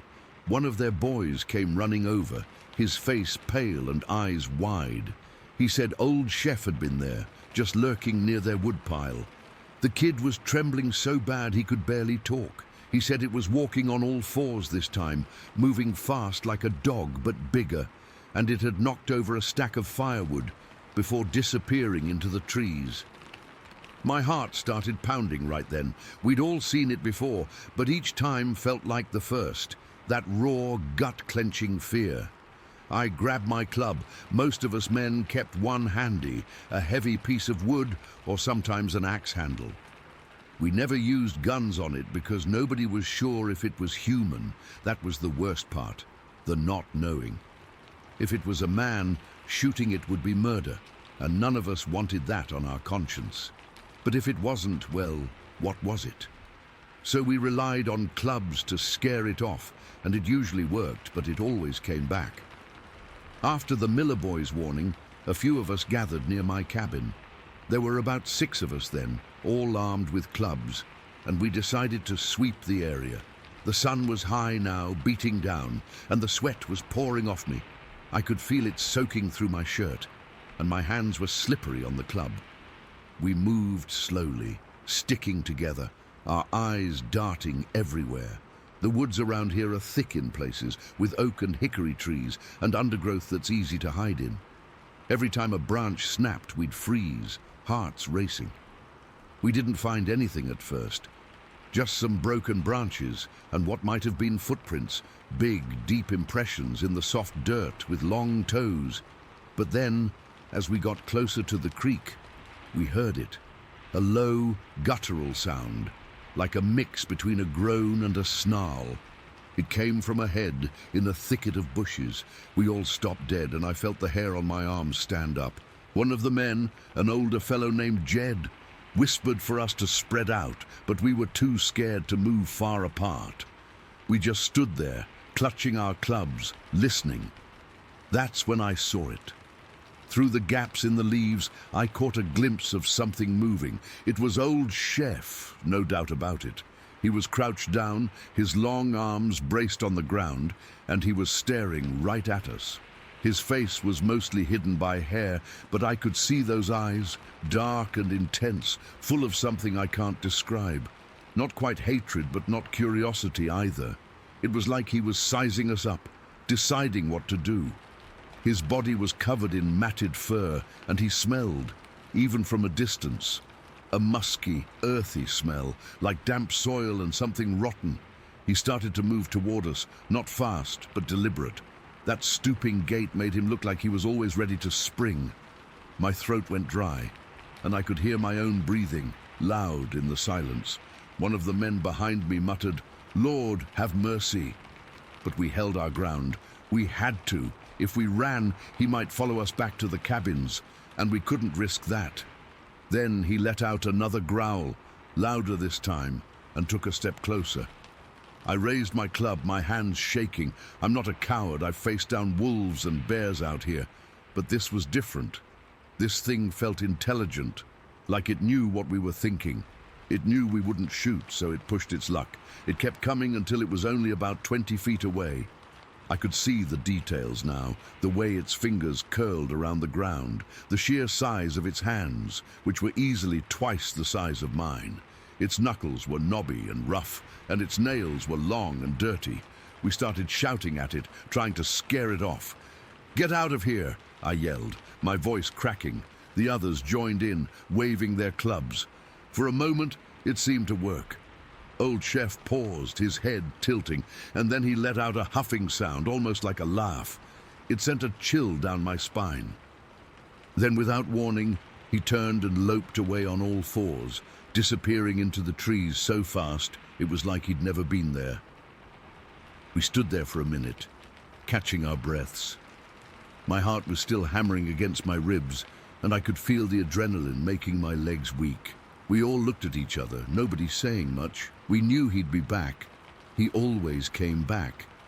We headed back to the settlement, and the rest of the afternoon was quiet, but the fear didn't go away. It hung over the valley like a fog. I tried to go about my chores, but I kept glancing toward the woods, half expecting to see him watching us. The women had gathered the children inside, and you could hear them talking in hushed voices. My wife made me some coffee, but my hands were so unsteady I spilled half of it. She didn't say anything, just gave me a look that said she understood. As evening approached, the heat began to ease off, but the tension didn't. We'd heard that over 60 citizens from the area had tried hunting Old Chef down in previous weeks, but he always escaped. He was cunning, like he knew the land better than we did. That night after supper, I was sitting on the porch with a couple of the men, talking about what to do. We were considering organizing another hunt, maybe with more men, but deep down, I think we all knew it was pointless. Old Chef wasn't some animal we could track and kill. He was something else, something that belonged to this wild place, and we were just intruders. Then, just as the sun was dipping below the horizon, we heard it again. A crash from the direction of the barn. We all jumped up, grabbing our clubs. This time it was closer, right on our property. I ran toward the barn, the others right behind me. The sky was turning orange and purple, casting long shadows, and in the dim light, I saw him. Old Chef was at the barn, tearing at the door. He'd already broken part of it, and he was pulling at the wood with those immense hands like it was nothing. His back was to us, but he must have heard us coming, because he turned around slowly. His face was fully visible now, and it was even more terrifying up close. The hair on his face was matted and dirty, and his mouth was open, showing teeth that looked too big for a human. His expression was pure ferocity, eyes narrowed, lips pulled back in a snarl. He let out a roar that echoed in the quiet evening, and I felt my blood run cold. We started advancing, shouting and waving our clubs. I was in front, and I could smell that musky odor strong now, mixed with the scent of broken wood and damp earth. He didn't run this time. He stood his ground, watching us, and then he took a step forward. I swung my club, not to hit him, but to scare him. It connected with the air near his shoulder, and he flinched back. But then he lunged, not at me, but at the man next to me, a younger fellow named Tom. Old Chef moved so fast on all fours again, and he grabbed Tom's arm with one of those huge hands. Tom cried out, and I saw the fear in his eyes. We all rushed in, beating at Old Chef with our clubs. I hit him on the back, and it felt like hitting a tree trunk, solid and unyielding. He let go of Tom and turned on me, his eyes locking with mine. For a second, I thought he was going to attack me full on. I could see the rage in his face, the way his muscles tensed. But then, just as suddenly, he backed away. He let out another growl, low and menacing, and then he turned and vanished into the growing darkness. We stood there panting, our clubs still raised. Tom was rubbing his arm, and he said it felt like it had been squeezed in a vice. There were red marks where Old Chef's fingers had been. We didn't chase him. We knew it was useless. We just stood there, listening to the sounds of the night settling in, crickets starting up, an owl hooting in the distance. But all I could think about was that moment when he looked at me. It wasn't just fear I felt. It was something deeper, like I'd seen a part of this world that wasn't meant for us. Old Chef wasn't just a nuisance. He was a reminder that no matter how much we built or fenced, the wild was still out there, waiting. We went back to the cabins, and I spent the rest of the night barricaded inside with my family. Nobody slept much. Every little noise made us jump. The next day, things were quiet, but the fear had settled in for good. Old Chef kept coming back after that, on and off, and we never did figure out what he was. Some folks moved away, couldn't take the stress. Others, like me, stayed. But we were always looking over our shoulders. That day in August, though, that was the peak. When I close my eyes, I can still see him standing there in the twilight, those long arms and that hairy face, and I can still feel the chill that ran through me. It's been years, and I've never told this story to anyone outside this valley, but writing it down now, it's like it happened yesterday. I don't have any answers, and I doubt I ever will. All I know is that Old Chef is out there, and he's part of this place, and we're just living in his shadow. Story 9.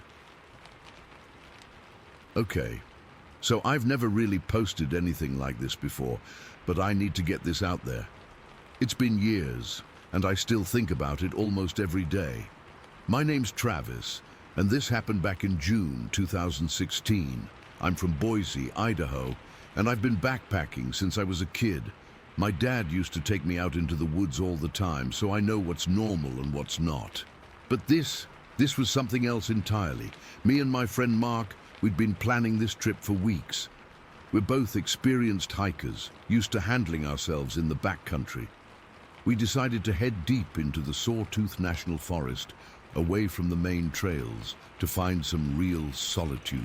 We packed light, tents, sleeping bags, a small stove, enough food for 3 days, and the usual gear. Nothing fancy.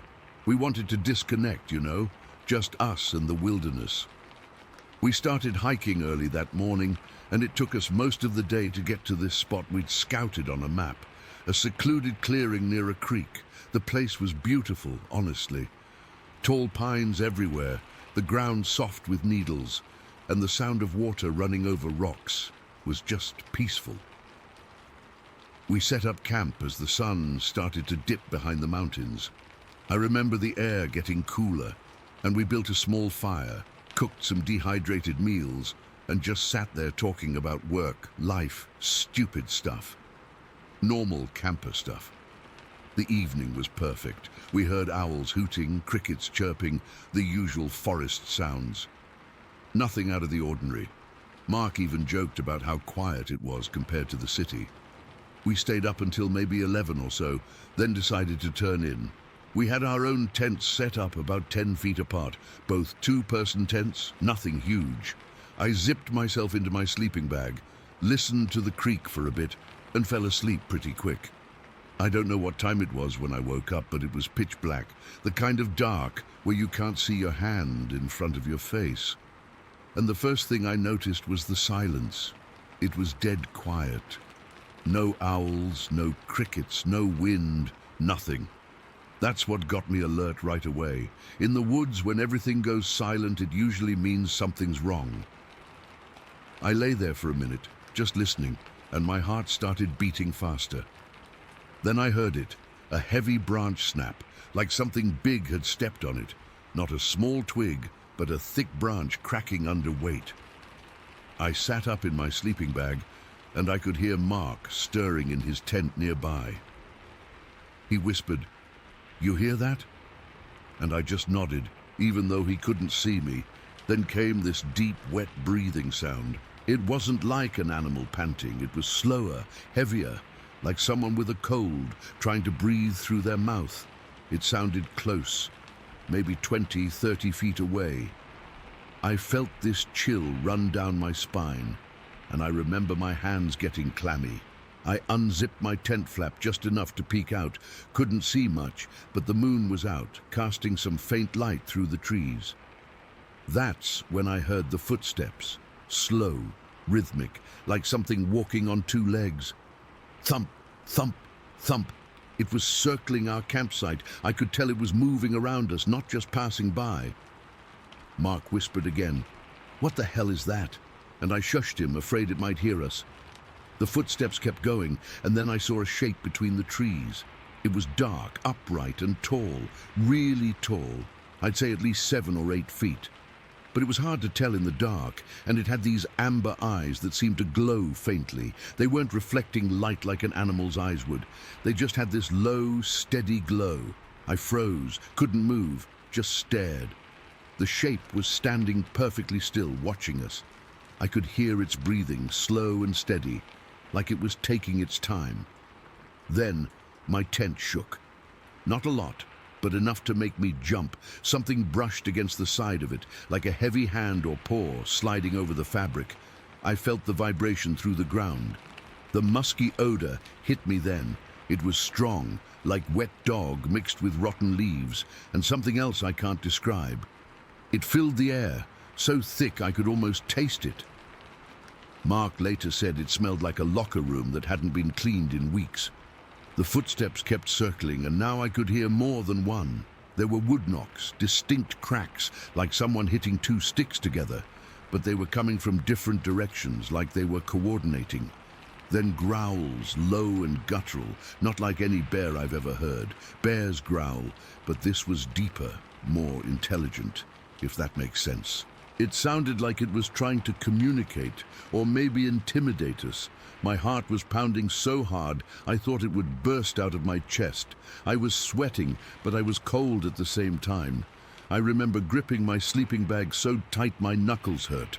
Mark was breathing heavily in his tent, and I could hear him fumbling for something, probably his knife or flashlight. I had a small knife too, but it felt useless. Whatever was out there was massive. A little blade wasn't going to do much. Then came the roar. It wasn't like a lion or anything I've heard on TV. It was this deep, resonant sound that seemed to vibrate through the ground. My tent shook again, harder this time, and I felt the air pressure change, like when a big truck passes by. The roar echoed through the trees, and for a second, everything went silent again.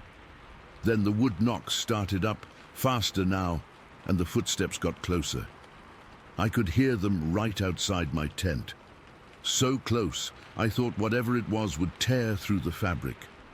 I didn't dare look out again. I just curled up in my sleeping bag, trying to make myself small. Mark was whispering prayers or curses. I couldn't tell which. The musky smell was overwhelming, and I started feeling nauseous. Time dragged on. It felt like hours, but it was probably only minutes. The creatures, I say creatures because there had to be more than one, kept moving around us, knocking wood, growling, breathing heavily. It was like they were playing with us, testing our nerves. At one point, I heard something heavy drag against Mark's tent, and he let out a sharp gasp. I thought they were going to rip it open, but they didn't. They just kept circling, like we were in some kind of game. That's when it hit me. They weren't trying to hurt us. They were intimidating us, showing us who was in charge. It was deliberate, almost calculated.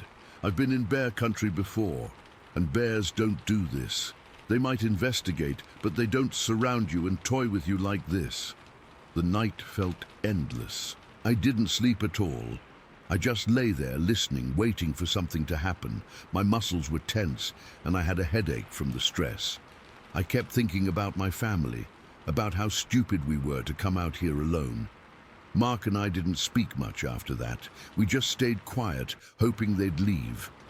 Finally, the sky started to lighten. It was dawn, and the sounds faded away. The footsteps stopped, the breathing quieted, and the wood knock ceased. The forest slowly came back to life. Birds started chirping, and I could hear the creek again. It was like someone flipped a switch. I waited a few more minutes, then slowly unzipped my tent and peeked out. The first thing I saw were the footprints. Enormous human-like footprints all around our campsite. They were over 17 inches long and deep, like whatever made them was heavy. I stepped out, my legs shaky, and Mark did the same. He looked pale, like he hadn't slept in days. We didn't say anything at first. We just stared at the ground. The footprints formed a perfect circle around our tents, like something had walked around us over and over. And there were more than one set, different sizes, but all huge.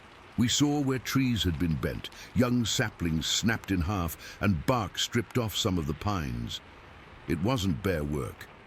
Bears don't strip trees like that, and they don't leave footprints that look almost human. Mark pulled out his phone. We had no signal, but he took pictures of the prints. I did too. The ground was soft from the creek nearby, so the impressions were clear. We packed up our gear in record time, didn't even bother with breakfast. We just shoved everything into our packs and started hiking out. We didn't talk much on the way back. We were both too shaken. Every noise in the forest made us jump. We got back to the car around midday and drove straight home. We showed the photos to a few friends, but most people thought it was a hoax or we'd imagined it. But I know what we saw, what we heard. We never went back to that area, and I haven't been camping deep in the woods since. Every time I think about it, I get this cold feeling in my stomach. Whatever was out there, it was intelligent, and it wanted us to know it was there. I still can't explain it, and I doubt I ever will. Story 10. I'll never forget that day, and I mean never. It's one of those memories that stuck with me like a scar you can't stop picking at. I was just a kid, maybe around 10 or 11 years old, somewhere in that range where you're old enough to think you're brave, but young enough that everything still feels huge and a little scary. We lived out in the sticks in Ohio, on this property that felt like our own little world. It was the kind of place where the woods crept right up to the backyard, and you could hear the hum of State Route 550 if the wind was right. But most of the time it was just quiet, the kind of quiet that makes your ears ring. That afternoon, it was hot and sticky, the way Ohio gets in late summer. The air felt heavy, like you were breathing through a wet blanket. Me, my two older brothers, and my cousin were bored out of our minds, so we decided to play war. We had these toy guns, plastic things that made clicking noises when you pulled the trigger, and we'd split into teams.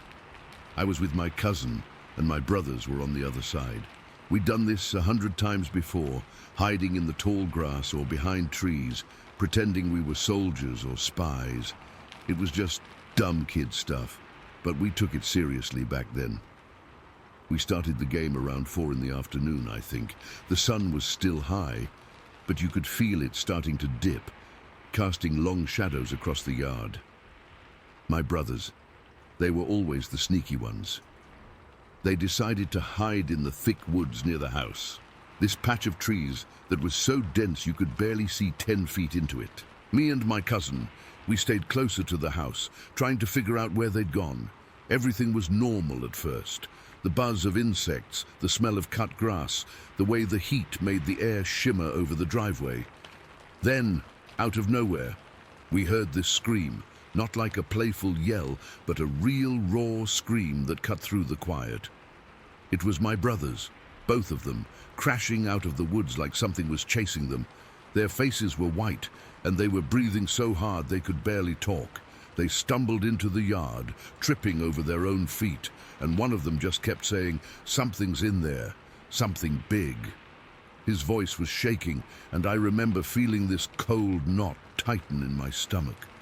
We all gathered around, asking what happened, but they were too freaked out to make much sense at first.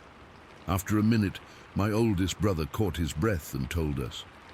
He said they'd been hiding in the woods, crouched down behind a fallen log, when they heard this rustling sound, not like a deer or a squirrel, something heavier, with footsteps that made the ground vibrate. Then they saw it, or at least part of it, this huge dark shape moving between the trees. They said it was taller than a man, with shoulders that looked broad and powerful. They didn't stick around to see more, they just ran, screaming for us to get back. My cousin laughed it off at first, saying they were probably seeing things, but I could tell he was nervous too. The way my brothers were acting, their eyes were wide, and they kept glancing back at the woods like they expected something to come bursting out. We all stood there for a bit, arguing about what to do. Part of me wanted to go inside and forget about it, but another part was curious. I've always been like that, scared but drawn to the unknown. The sun was starting to set, painting the sky in oranges and purples, and the light was getting softer, turning everything golden. Dusk was settling in, and the shadows were stretching longer, making the woods look even darker and more menacing. My brothers insisted we should investigate, maybe because they felt embarrassed about running, or maybe because they needed to prove to themselves that they hadn't imagined it. So we decided to go take a look, but we stayed together, no splitting up this time.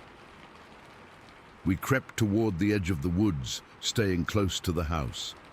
The air felt cooler now, with a slight breeze that made the leaves rustle. I remember the smell of damp earth and pine needles, and the way my heart was pounding in my chest. We didn't go deep into the woods, just far enough to peer into the gloom. Everything seemed normal at first, the same trees, the same underbrush. But then I noticed how quiet it had gotten. The insects had stopped buzzing, and there was no bird sounds, just this eerie silence that made the hair on my arms stand up. My cousin whispered that he felt like we were being watched, and I knew exactly what he meant. It was that feeling you get when you're not alone, even though you can't see anyone. We stood there for what felt like forever, but was probably only a few minutes, scanning the trees. Nothing moved. My brothers started to relax a little, saying maybe it was just a bear or something, but I couldn't shake the unease. That's when I decided to look toward the road. State Route 550 was about 100 yards from our house, a 2-lane road that cut through the countryside. From where we were, you could see a stretch of it through the trees. I turned my head, and that's when I saw it. My eyes locked onto something moving across the road, and for a second, I thought my brain was playing tricks on me. But no, it was real. This massive creature striding from one side of the road to the other. It was huge. I mean, way bigger than any person I'd ever seen. Its arms swung as it walked, and they were covered in this dark, shaggy hair that hung down almost to its knees. The body was extremely thick, like a linebacker's but on a much larger scale, and the head was pointed, not round like a human's. It didn't look like any animal I knew, not a bear or a deer. This was different. The way it moved is what stuck with me the most. It wasn't running or hurrying. It was this slow, deliberate stride, almost like it was in slow motion. Each step was heavy and purposeful, and it crossed the road in what felt like an eternity, but was probably only a few seconds. The streetlights hadn't come on yet, but the dusk light caught it just enough to see the details. The hair swaying with its movement, the sheer size of it blocking out the background. It reached the other side of the road and stepped over the bank, disappearing into a cornfield that stretched out beyond. Just like that, it was gone. I froze. I couldn't move, couldn't speak. My body felt numb and my throat was so dry I couldn't swallow. All I could do was stare at the spot where it had vanished, my mind trying to process what I'd just seen. It wasn't human, that much was clear. The image burned into my brain. The swinging arms, the thick body, that pointed head. It was like something out of a nightmare, but I was wide awake. Then the fear hit me like a physical blow. My heart started hammering against my ribs, and I could feel sweat breaking out on my forehead despite the cool air. I turned to my brothers and cousin, and they were staring too, their mouths hanging open. No one said anything for a moment, but then my youngest brother whispered, "Did you see that?" And his voice was so small and scared it snapped me out of my daze. We didn't need to discuss it. We all knew we had to get inside. Now, we turned and ran, not caring about the game or anything else. Our feet pounded against the grass, and I remember the sound of our breathing, ragged and loud in the quiet evening. We burst through the back door into the kitchen, where my dad was sitting at the table reading the newspaper. He looked up, surprised, and asked what was wrong. We all started talking at once, tripping over our words, trying to explain what we'd seen. I was still shaking, and my hands were trembling so bad I had to clutch them together. I told him about the creature on the road, describing it as best I could. The size, the hair, the way it moved. My brothers backed me up, adding their own details from earlier in the woods. But my dad just listened, and then he laughed. Not a mean laugh, but the kind you give when you think someone's telling a tall tale. He said it was probably a deer or a trick of the light, and that we'd let our imaginations run away with us. He told us to calm down and have some dinner, like that would make it all go away. I wanted to argue, to make him understand, but what could I say? He hadn't seen it. So we sat down at the table, but I couldn't eat. My stomach was in knots, and every time I closed my eyes I saw that thing striding across the road. The rest of the evening is a blur. I remember going to bed early, pulling the covers over my head, and lying there awake for hours, listening to every creak and groan of the house. Every shadow in my room looked like it might move, and I kept expecting to hear something outside my window. That was years ago, but I've never forgotten it. I'm an adult now, with a job and responsibilities, but that memory is as vivid as if it happened yesterday. I've tried to rationalize it. Maybe it was a bear, or a person in a costume, or some kind of hallucination. But deep down, I know what I saw. It was real, and it wasn't anything ordinary. I've read stories online about Bigfoot sightings, and they all sound similar. The size, the hair, the slow movement. It fits. That experience shaped how I see the world. It made me believe that there are things out there we can't explain, no matter how much we try. Even now, when I drive down State Route 550 or visit my parents' old place, I get this chill down my spine. I'll look toward that cornfield and remember, and for a second I'm that scared kid again, frozen in time, watching something impossible cross the road and vanish into the unknown. I've never seen it since, and part of me is glad, but another part wonders if it's still out there, waiting in the shadows. I don't talk about it much because people dismiss it, but I know what I saw, and that's enough to keep me up some nights, staring at the ceiling and wondering what else is out there that we don't know about.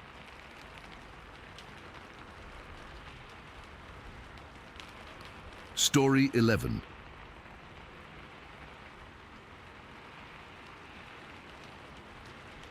Okay, so this is something I've never really talked about outside of my family, but it's been weighing on me for years, and I guess I need to get it out there. I'm Bertha Blithers, and this happened back in July of 1990. I was driving with my 5 kids on Browntown Road in Lee County, South Carolina. It was one of those hot, sticky summer days where the air feels thick and heavy, and you can smell the pine trees and damp earth through the car windows.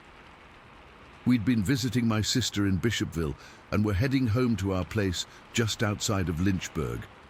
The kids were all crammed into our old station wagon. Tamasia, who was about 12 at the time, sitting up front with me and the other 4 in the back. Johnny, who was 10, and the 3 younger ones, all squished together with toys and bags. We were just cruising along, not in any hurry. The road was mostly empty, just us and the trees lining either side, tall and dark like a wall. I had the windows rolled down part way because the AC was acting up again, and the breeze felt good, even if it was warm. The kids were laughing and chattering away. Tamasia was telling some silly story about a frog she'd seen at my sister's house, and Johnny was egging her on, making up his own version. I remember feeling happy, just a normal day with my family, the kind where you don't think anything bad could ever happen. Then out of nowhere, Tamasia screamed. Not a little yelp, but a full-on, blood-curdling shriek that made my heart jump into my throat. I jerked my head to look at her, and she was staring out the passenger window, her eyes wide with pure terror. Before I could even ask what was wrong, I saw it too. This huge brown thing just launched itself at the window. It was so fast, like a blur, but I could see it was massive, taller than a man, and it slammed against the glass with a thud that shook the whole car. My instincts kicked in immediately. I swerved the wheel hard to the left, away from whatever that was, and the tires screeched on the asphalt. The car fishtailed a bit, and I had to fight to keep it on the road. My hands were gripping the steering wheel so tight my knuckles turned white, and I could feel my heart pounding in my chest like a drum. Behind me, the younger kids started crying, and Johnny was shouting, "Mom! What was that? What was that?" I didn't know what to say. I just kept driving, my foot pressing harder on the gas, but I couldn't help glancing in the rearview mirror. That's when Johnny, who was leaning over the seat to look back, yelled out, "It's walking! It's on 2 legs!" His voice was shaky but clear. I risked another look and saw it. This figure, covered in dark brown hair, moving away from the road and into the trees. It was upright like a person, but bigger and bulkier, and it had these big round eyes that seemed to glow in the fading light. Then, just like that, it vanished into the woods. The whole thing probably lasted only a few seconds, but it felt like an eternity. My mind was racing, trying to make sense of what I'd seen. Was it a bear? But bears don't walk on 2 legs like that, not for long, and they don't have eyes that size. And the way it moved, it was smooth, almost graceful, but with a power that made my skin crawl. Tamasia was sobbing next to me, her whole body trembling. I reached over and put a hand on her arm, trying to comfort her, but my own hand was shaking so bad I could barely keep it steady. I kept driving, faster now, my eyes darting between the road and the mirrors, half expecting that thing to come back. The air in the car felt thick with fear.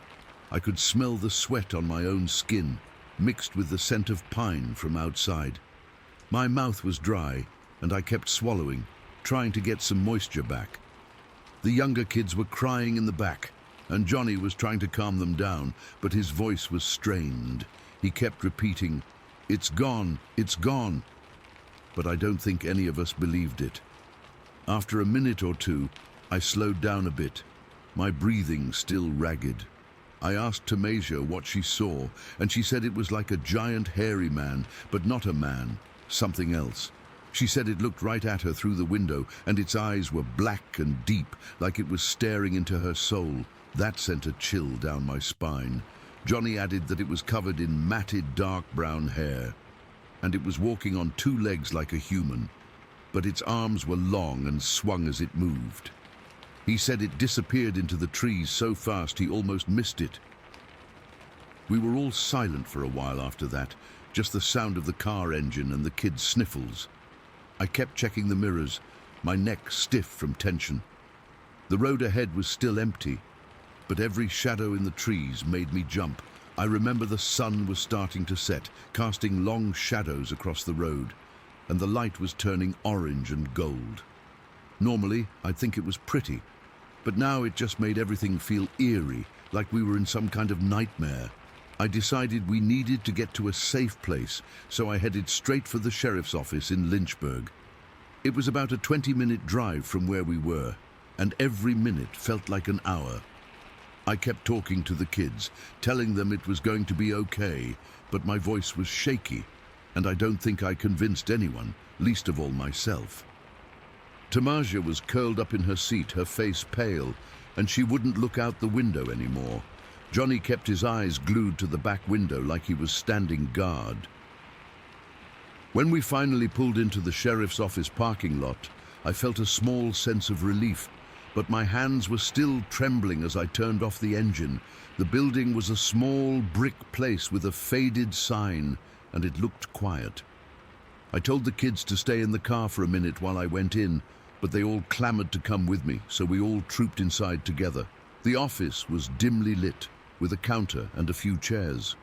Sheriff Trudale was there, an older man with a kind face, but a no-nonsense attitude.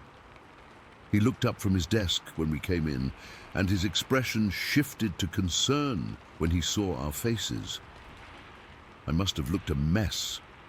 My hair was a wreck from the drive, and I was still breathing heavily. The kids huddled around me, and Tamasia was clinging to my side.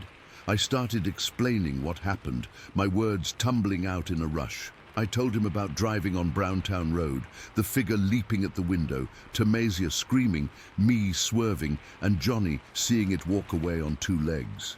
Sheriff Trudale listened quietly, nodding now and then, and he took notes on a pad. When I finished, he asked a few questions, like what time it was. It was around 6 in the evening, and if I'd seen anything like it before. I hadn't. He didn't seem skeptical, just thoughtful, which I appreciated. He said he'd file a report and keep an eye out. But he also mentioned that there'd been a few odd sightings in the area over the years, nothing confirmed, but enough to make him take it seriously. Hearing that made me feel a little less crazy, but also more scared, because if it was real, what did that mean? We stayed there for a bit while he finished the paperwork, and the kids calmed down some, sipping on water he offered. After we left, we drove home in silence. The fear hadn't completely gone away. It was like a fog hanging over us. When we got home, I made sure all the doors and windows were locked, even though it was a hot night. The kids didn't want to sleep alone, so we all camped out in the living room. I didn't sleep much that night. Every little noise made me jump, and I kept replaying the incident in my head. That was over 30 years ago now, and I still think about it often. We never saw anything like it again, and no one ever found an explanation. Sometimes I wonder if it was just a bear or someone in a costume, but deep down, I know it wasn't. The way it moved, the eyes, the sheer size of it, it was something else. And the terror of that moment, the fear that it might have dragged Tamasia out of the car, still haunts me. I've never been able to explain it, and I guess I never will. It's just one of those things that happened, and all I can do is be grateful we got away safe. But every time I drive down Browntown Road, even now, I get this uneasy feeling, like something's watching from the trees. Story 12. All right, I'm just going to type this out. I don't know if anyone will believe me, and honestly, I'm not even sure I care. I just need to get it out of my head and into words. My name is Jennifer Bland. I'm a wildlife photographer. That's my job. That's my life. I've spent more time in the woods than in my own apartment. I've seen bears, coyotes, mountain lions, you name it. I know what the woods sound like, what they smell like, how they feel when the sun goes down. Or at least I thought I did. This happened last autumn. It was a Thursday, I remember, because I'd been out since Tuesday, and I was looking forward to getting back to a hot shower and a real bed. I was in the Sulphur River area, a big swampy stretch of bottomland near Smith Park. My plan was to drive the old logging roads that crisscross the area from Smith Park over towards a place called Long Slough. It's not really a town, just a spot on a map where the road meets the river. The light was perfect that day, that golden late afternoon light that makes everything look like it's glowing from the inside. I was driving my SUV, a beat-up old Ford Explorer that's seen more dirt roads than pavement. I had all my gear in the back, my cameras on the passenger seat.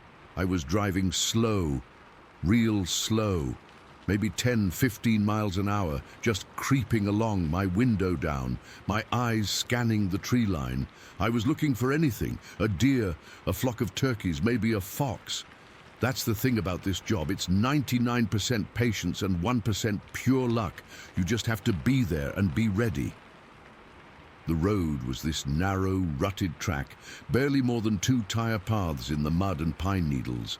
On either side, the woods were thick, real thick, tangles of underbrush and vines beneath a canopy of cypress and water oak. The air smelled like damp earth and decay, that sweet, heavy smell you only get in a swamp. I remember the silence. That was the first thing that felt off, but I didn't register it at the time. You get so used to the background noise of the forest, the insects, the birds, the rustle of squirrels in the leaves. It was there, but it was quieter than it should have been. Muted, like someone had turned the volume down. I just figured it was the time of day, animals settling in for the evening. I'd been driving for about an hour, just me and the low hum of the engine.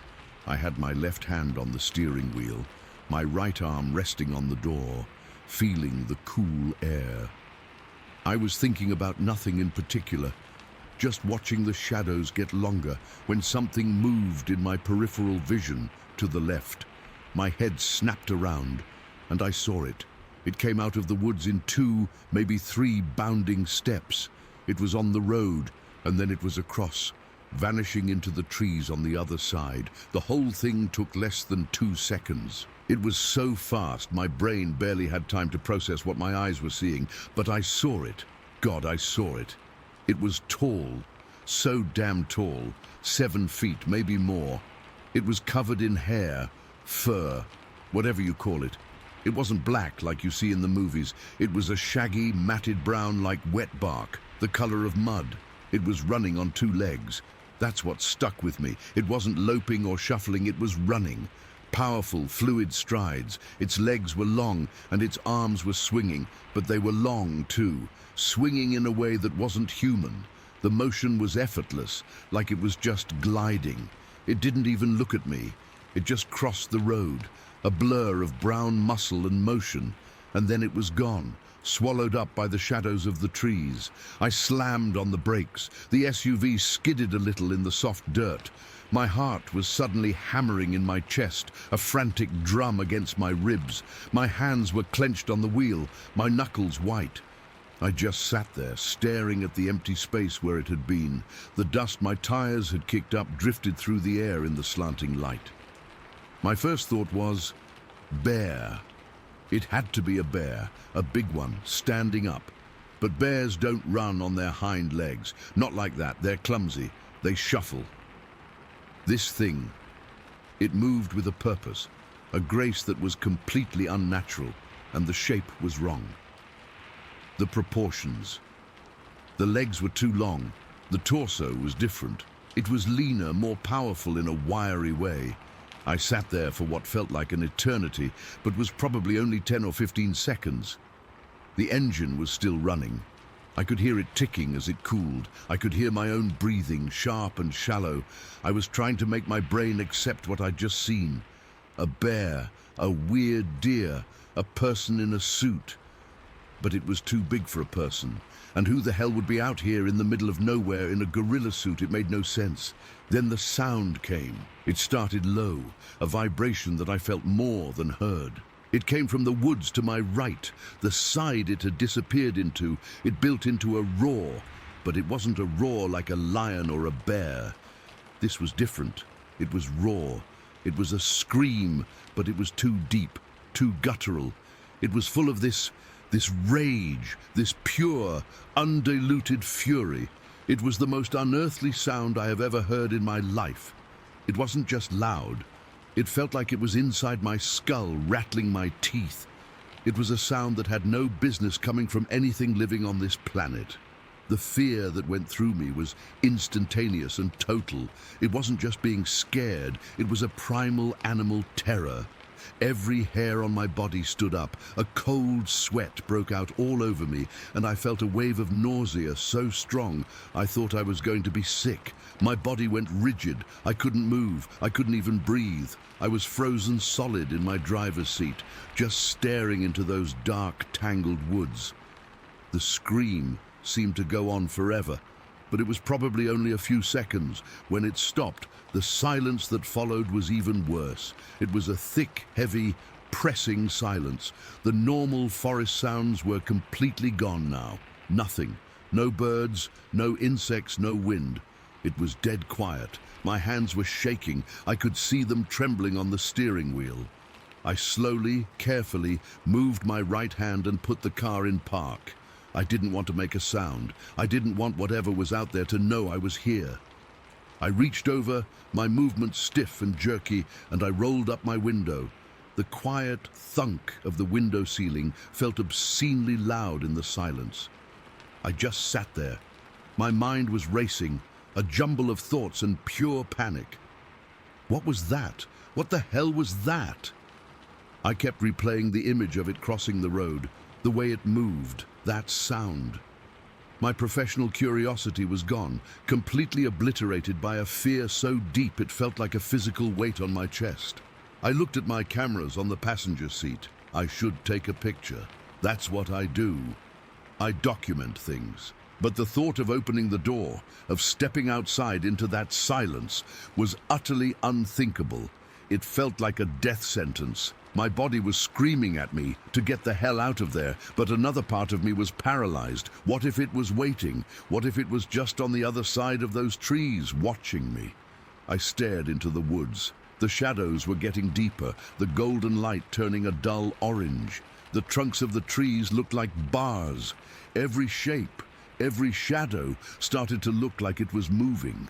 My eyes played tricks on me. I'd see a dark patch, and for a heart-stopping second, I'd think it was the thing, standing there, watching. But it was just a stump, a tangle of vines. I don't know how long I sat there. It felt like hours. It was probably only a few minutes.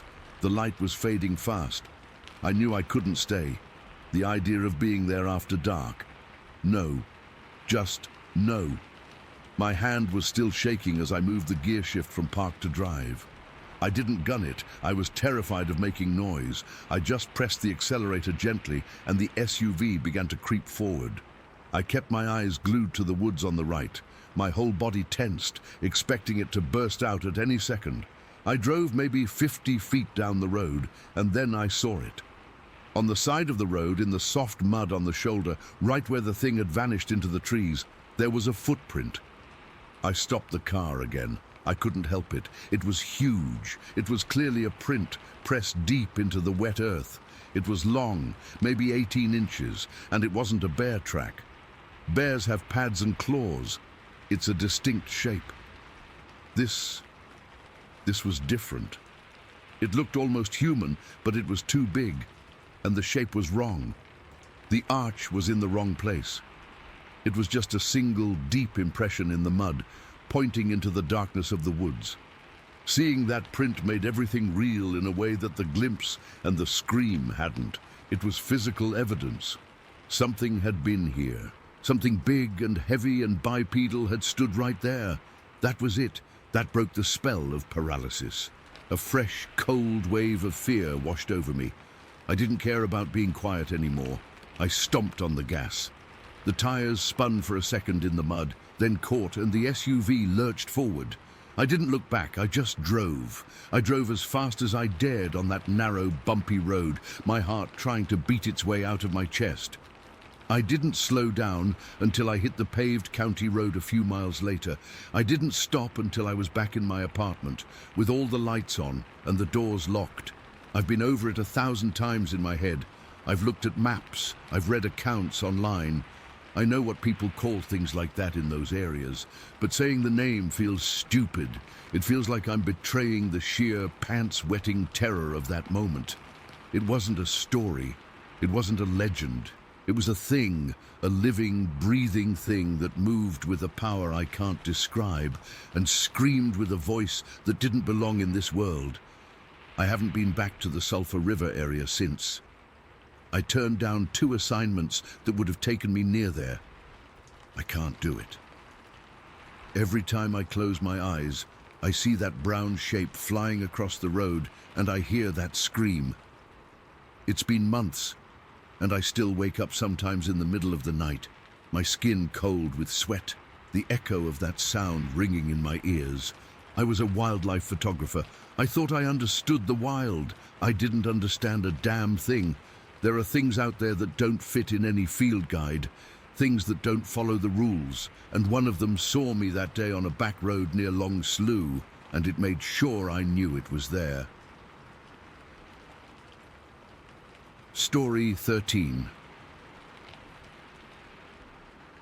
It was one of those late September afternoons where the air starts getting that crisp edge to it, the kind that makes you glad you wore a flannel shirt but still lets the sun warm your face. I'd gotten off work a couple of hours early, and the only thing on my mind was getting down to my spot on River Road. Anderson County, Kentucky is full of these little pockets of peace, and that stretch of the Kentucky River is mine. I've been fishing there since I was a kid, skipping stones while my granddad cast his line, so there I was, around 3 in the afternoon, I'd guess. I had my old tackle box in one hand and my rod in the other, just walking down the gravel shoulder of River Road. The trees were just starting to turn, little flashes of yellow and red peeking through the green. It was quiet. The kind of quiet you only get out in the country, just the crunch of my boots on the gravel and the distant sound of the river. I was maybe a quarter mile from where I usually cut down to the bank when all hell broke loose on the hillside to my left. It wasn't a gentle sound. It was a violent, crashing series of snaps and thuds, like someone was taking a sledgehammer to a pile of lumber. My head jerked up, my heart immediately kicking into a faster rhythm. The hillside there is steep, probably a 60 or 70 degree slope, covered in a thick tangle of oak, sycamore and undergrowth so dense you can't see 10 feet into it. Then she came bursting out, a large doe, her coat a blur of brown and white. She didn't just run down the hill. She fell, tumbled, and scrambled all at once, her legs a frantic mess, dirt and leaves sprayed up behind her. She hit the road not 15 feet in front of me, her hooves skittering on the loose gravel for a heart-stopping second before she found her footing. In one fluid, terrified leap, she cleared the opposite ditch and vanished into the overgrown field on the other side, not even looking back. I stood there frozen, my grip tight on my fishing rod. My first thought was, hunter. It's deer season, or close to it. Maybe some idiot was poaching and spooked her, but I hadn't heard a gunshot. The woods were dead silent again, except for the ringing in my own ears from the sudden explosion of noise. And that's when I heard it. From the same spot on the steep hillside where the doe had erupted, there was another sound. This was different. This wasn't the panicked, four-legged scrambling of a deer. This was heavier, much heavier. It was a slow, deliberate crunch, crush, crunch. The sound of something big walking, and it wasn't moving fast and erratic. It was moving with a purpose, and the rhythm of it was all wrong for an animal. It was a two-step rhythm. Crunch, pause, crush, pause. Something big was walking on 2 feet. A coldness washed over me that had nothing to do with the autumn air. It started at the base of my skull and spread down my spine, locking my joints. My mouth went dry. This wasn't a bear. Bears can stand up, sure, but they don't walk on two legs through thick woods on a steep grade. Their gait is a shuffle. This was a step, a heavy bipedal step. The sound was moving. It was coming down the hill, following the same path the deer had torn through. It was coming towards the road, towards me. The terror wasn't a thought. It was a physical reaction. My stomach clenched into a hard knot. Every hair on my arms and the back of my neck stood straight up. I felt a primal, bone-deep urge to get the hell out of there. But my brain was short-circuiting. I was standing in the open on the road, but suddenly the road felt like a trap. If that thing came out of the woods, I'd be right there in front of it. I had to get to open ground, but not this open ground. I needed a different kind of space. My mind latched onto a single memory, the old Kincaid place. It was just a little further down the road, maybe 200 yards. It's been abandoned for years, just a falling down shack, but behind it, the land opens up into a flat, rocky area that runs down to the creek. It was the only place I could think of where I wouldn't be surrounded by walls of trees. I started moving. I didn't run. Running felt like it would draw attention, like it would trigger a chase response in whatever was up on that hill. I walked fast, my legs feeling like rubber, my boots scuffing loudly on the gravel. I forced myself not to look back. Every part of me was screaming to turn around, to see what was making that sound. But a deeper, more ancient instinct told me that if I saw it, it would be over. If I made eye contact, it would be a challenge. The crunch, crush-in sound kept pace with me. It wasn't speeding up, but it wasn't falling behind either. It was moving parallel to me, just inside the tree line, hidden by that impenetrable curtain of leaves and shadow. I could hear its snapping branches, not little twigs, but thick, wrist-sized stuff. The sound was so loud, so powerful, it felt like it was vibrating in my chest. I've never been so scared in my life. This wasn't the fear of a near miss in a car or the nervousness of a dark alley. This was the fear of being prey. I was just a piece of meat on two legs, and something infinitely stronger and more at home in those woods was letting me know it was there. I finally reached the rusted mailbox that marked the Kincaid Drive. I didn't even look up the overgrown lane to the house. I cut straight across the ditch and into the field behind it, heading for the creek. My heart was hammering against my ribs so hard I thought it might crack one. I could still hear it in the woods to my left, that steady, awful walking. It was still following the tree line which curved around this field. I stumbled down the gentle slope toward the creek, my eyes scanning the ground, the trees, the shack off to my right. I needed to see something, anything, that would tell me I wasn't going insane. That's when I saw it. On the hillside that rose up from the back of the Kincaid property, right where the trees started to get thick again, there was a fallen log. It was an old oak, maybe 3 feet thick, moss-covered and half-rotten. I'd seen it 100 times before. It had lain at a gentle angle across the slope for as long as I could remember. It wasn't there anymore. Well, it was, but it had been moved.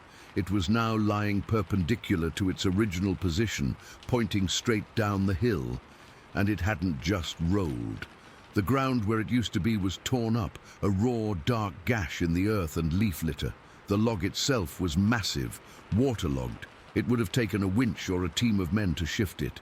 But there were no tire tracks, no footprints from work boots, no signs of machinery at all.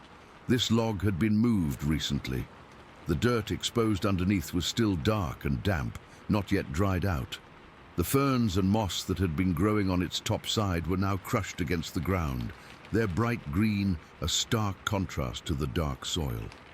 The log was lying directly in the path that the thing in the woods would have taken if it had continued straight from where I first heard it, down to this spot. I just stood there, staring at it. The sounds in the woods had stopped. The forest had gone utterly silent again. No birds, no squirrels, no insects, nothing. The silence was somehow more terrifying than the noise had been. It was a waiting silence, A listening silence. My eyes were glued to that log. I tried to rationalize it. A flood, the creek was low, a landslide, the rest of the hillside was perfectly intact. It was just this one log, in this one spot, shoved out of the way with impossible force. I looked at the base of the log, where it had been resting. There were no drag marks. It looked like it had been picked up and set down in its new position. The thought made my skin crawl.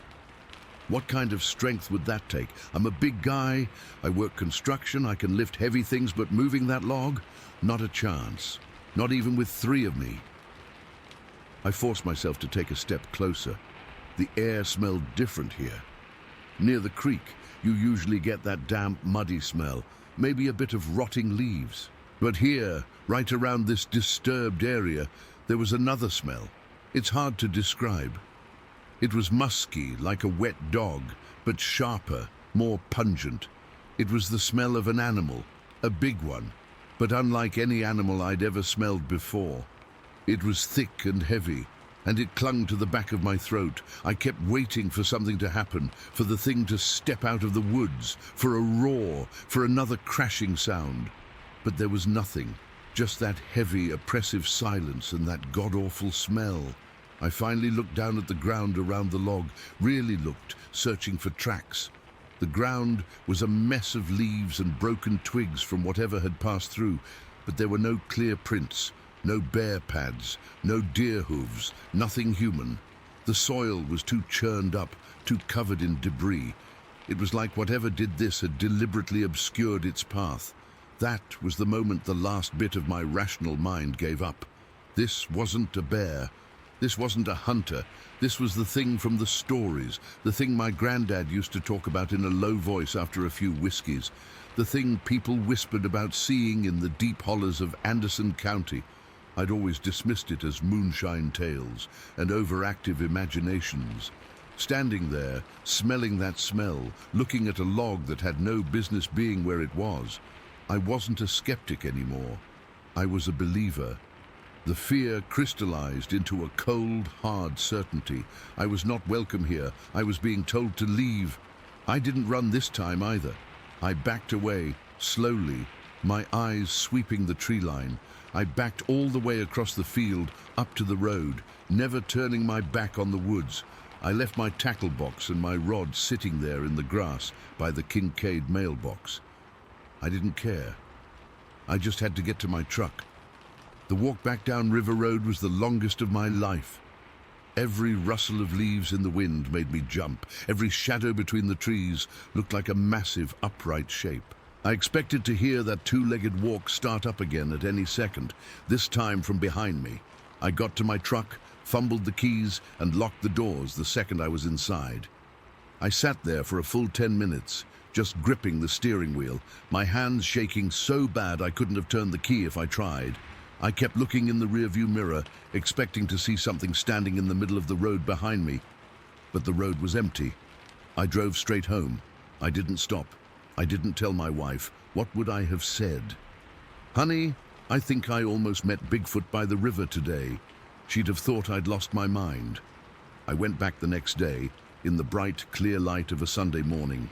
I took my cousin with me, and we had his .3006 in the truck. I needed to see it again. I needed proof. My tackle box was still there by the mailbox.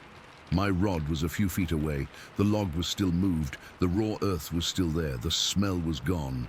We searched that hillside for an hour. We looked for hair on the bark of the log. We looked for a single, clear footprint. We found nothing. Just that silently screaming evidence of immense, unnatural strength. My cousin tried to come up with explanations, a microburst of wind, a ground shift. He could see I wasn't buying it. He finally just shrugged and said, "Well, something sure as hell did that." Something did. I know what I heard walking on 2 feet on that hillside. I know the terror that filled me, a terror so pure it felt like an electric current.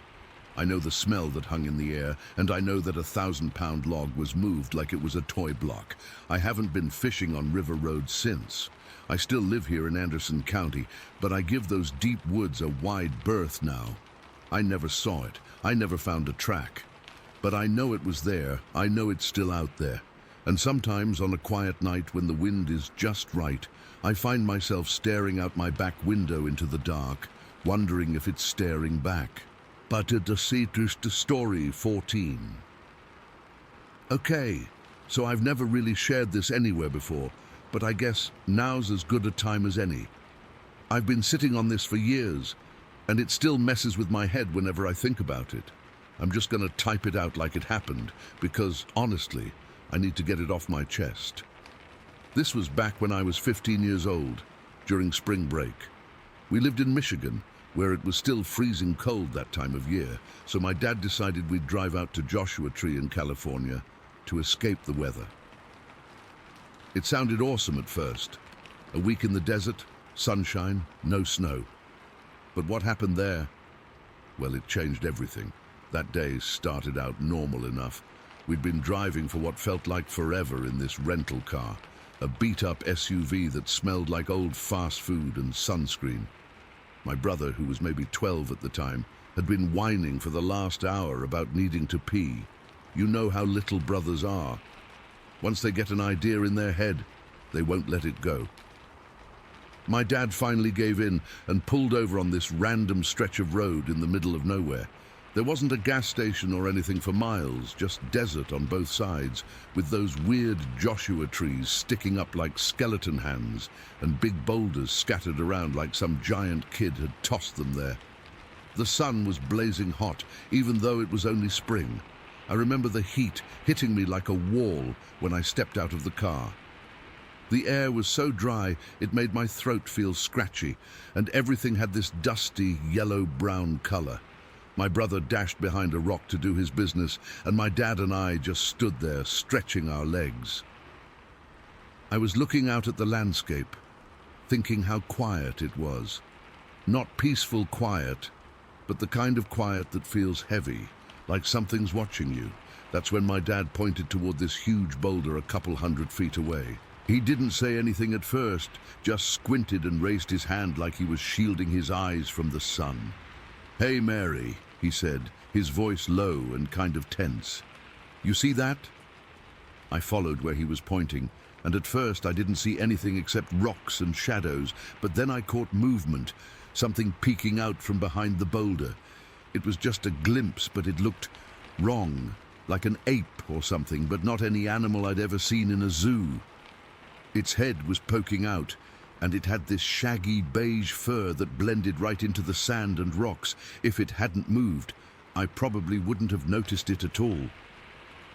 My brother came back, zipping up his pants, and my dad told him to look. We all started walking closer, not too fast, just curious. I remember my heart starting to beat a little faster, but I wasn't scared yet, more like intrigued. As we got nearer, maybe about 100 feet away, my brother pointed up higher, toward this crevice between two rocks. "There it is," he whispered, and that's when we saw it clearly.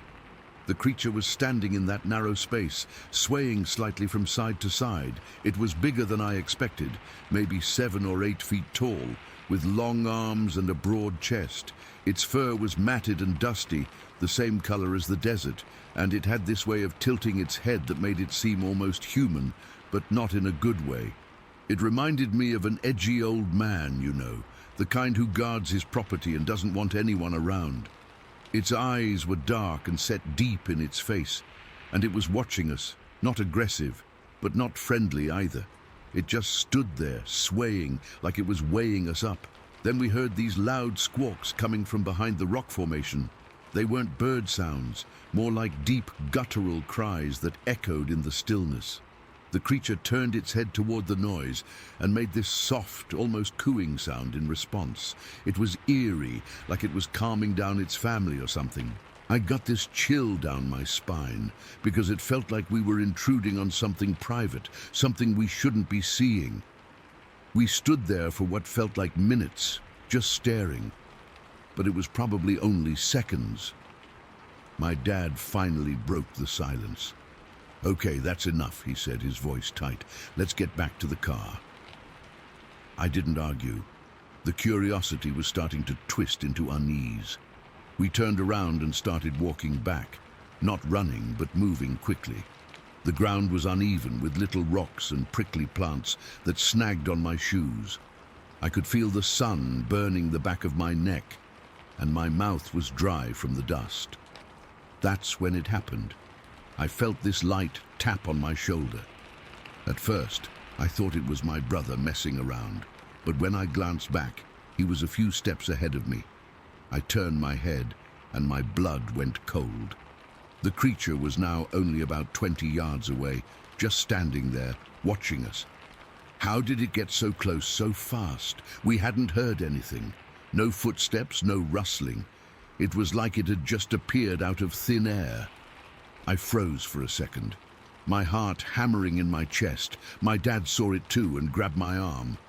"Don't look, just go," he said, but his voice was shaky.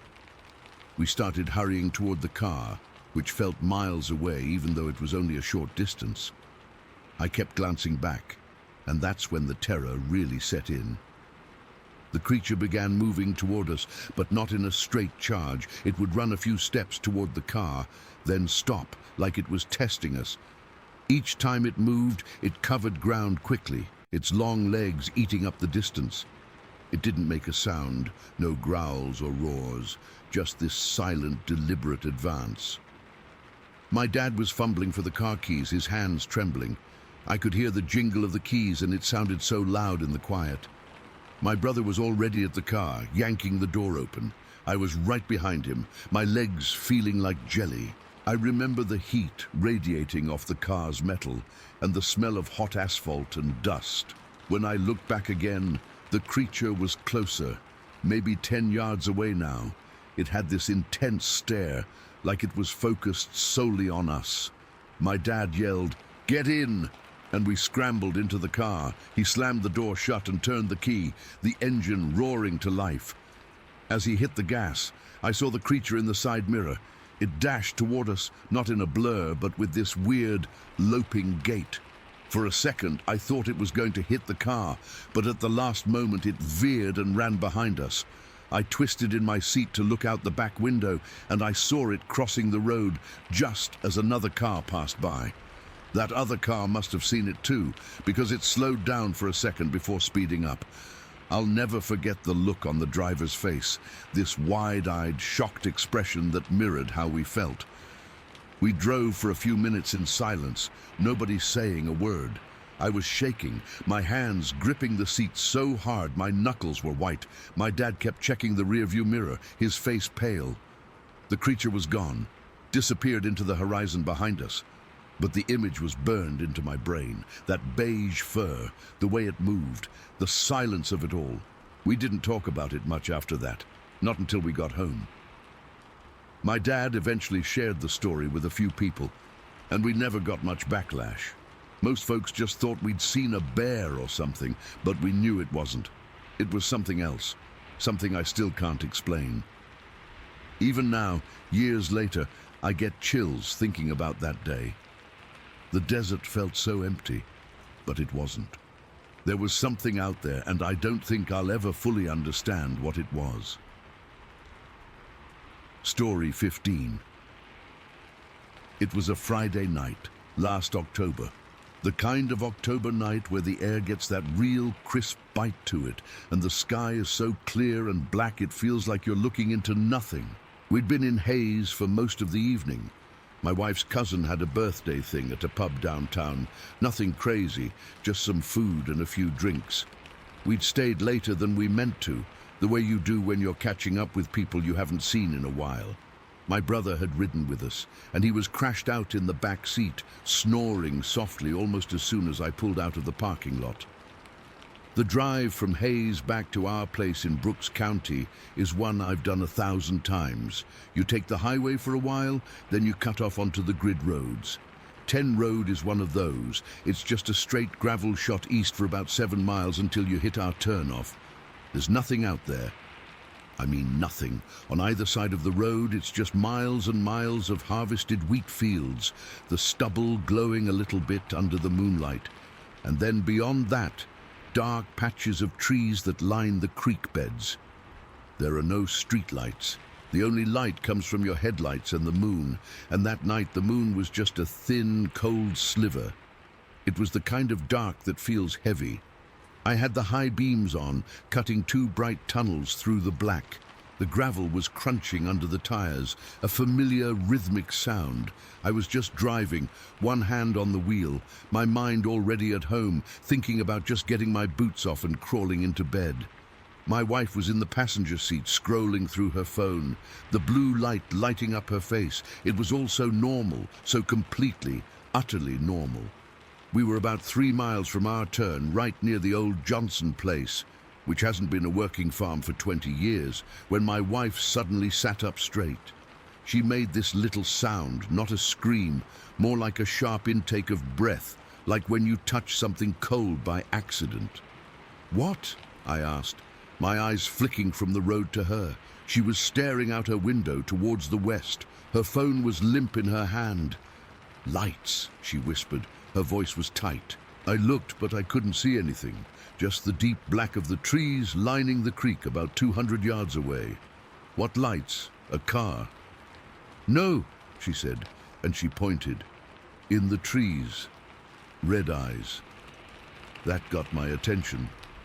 I slowed the truck down a little, squinting into the darkness. "Probably a deer," I said, trying to sound calm. "Their eyes reflect red sometimes." "That wasn't a deer," she said, and her voice had a tremor in it I didn't like. It was too high up. That's when my brother, who I thought was dead asleep, spoke from the back. His voice was clear and awake. "What's too high up?" I was about to tell them both it was nothing, just to settle everyone down, when I saw it too. Movement. Not in the trees where she was looking, but on the road ahead of us. Something was coming out of the ditch on the left, the north side. My brain tried to process it, and it just failed. It was a figure. That's the only word I have for it. It was tall, and it was white. Not bright white like a sheet, but a pale, almost light grey colour, like old bone or dirty chalk. It came up out of the ditch in one fluid motion and stepped onto the road. And then it took a second step. Just 2 steps. That's all it took for this thing to cross the entire width of 10 Road. It must be 20-25 feet from ditch to ditch. This thing crossed it in 2 strides. I'm not talking about a run or a leap. It was a walk, a long, loping, effortless walk. Its legs were so long they seemed to fold and unfold in a way that didn't look right. There was no hurry to it, no panic. It was just crossing the road. My foot slammed on the brake. I didn't even think about it. It was pure instinct. The tires locked up and the truck skidded a little on the loose gravel, the whole frame shuddering. The thing was gone. It had already vanished into the tall grass and shadows of the ditch on the south side of the road. The whole event, from the moment I saw it to the moment it disappeared, lasted maybe 2 seconds. The inside of the truck was dead silent. The only sound was the rough idle of the engine and the frantic thumping of my own heart in my ears. I could feel the cold from the steering wheel seeping into my palms. "Did you see that?" my brother asked from the back seat. His voice was low and hollow. I just nodded, my eyes glued to the spot where it had disappeared. My wife had her hand clamped over her mouth, her eyes wide. "What was it?" she breathed out between her fingers. I didn't have an answer. My mind was racing, throwing up images. "A person? No. No person is that tall, and no person moves like that. It was too fluid, too powerful. An animal? A deer walks on 4 legs. A coyote is small and fast. This was upright. It walked on 2 legs, but its gait was all wrong, like its hips were put together different. The height. I tried to gauge it. When it was in the middle of the road, its head was above the hood of my truck. My truck is a Ford F-150. I'm 6 feet tall and I have to step up to get into it. This thing was looking down at the roof of my cab. It was white, my brother said, as if reading my thoughts. Was it white? "Yeah," I managed to croak out. "Light grey, like it was covered in dust or something." We just sat there for a minute, nobody moving. The high beams were still on, illuminating the empty road and the ditch beyond. There was nothing there, No movement, no sound. It was as if the thing had been swallowed by the earth. "Let's just go," my wife said, her voice pleading. "Please, just go." I put my hand on the gear shift to put it in drive. That's when my brother said it again, his voice dropping to a terrified whisper. "Don't move." I froze. He was leaning forward between the front seats, his face pale, his eyes locked on something outside my window, on the east side of the road, the side we were now facing. Slowly, very slowly, I turned my head to look. At first I saw nothing, just the dark line of a different patch of trees, further away, maybe 400 yards across a barren field. Then I saw them, 2 points of red light. They were high up, so high up. They were suspended in the darkness, perfectly still. They weren't reflecting our headlights. They seemed to be generating their own faint, hellish glow, a deep, burning red, like the coals at the bottom of a fire. My breath caught in my throat. It felt like a fist was squeezing my chest. The eyes, because that's what they were, I knew it with a cold, sick certainty, were set wide apart, and they were at least 9 feet off the ground, maybe more. I know how tall a basketball hoop is. I know how tall the doorframe of my barn is. These were way above that. They were looking right at us. I could feel it. It was a physical pressure, a weight. This is the part that people don't get when they hear these stories. It wasn't just the sight of it. It was the feeling that came with it. A primal, gut-level terror that empties your mind of every thought except one. You are being hunted. You are prey. The air in the truck got thick and cold. I could smell my own sweat, a sharp, sour smell. My wife had started to cry, not making a sound, just tears streaming down her face as she stared at those 2 red dots in the distance. My brother was muttering, oh my God," over and over again, a low, desperate mantra. We all saw the first one cross the road, and now we were all seeing this second one, just standing there, watching us from the edge of the trees. The simultaneousness of it, the coordination, hit me like a punch. This wasn't some random animal wandering around.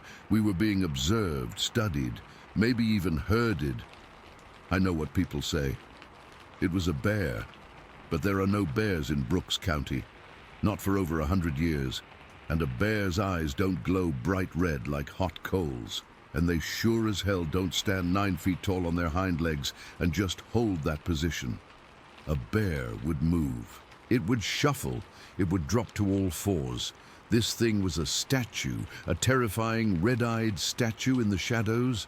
I don't know how long we sat there. It could have been 10 seconds. It could have been 2 minutes. Time just stopped.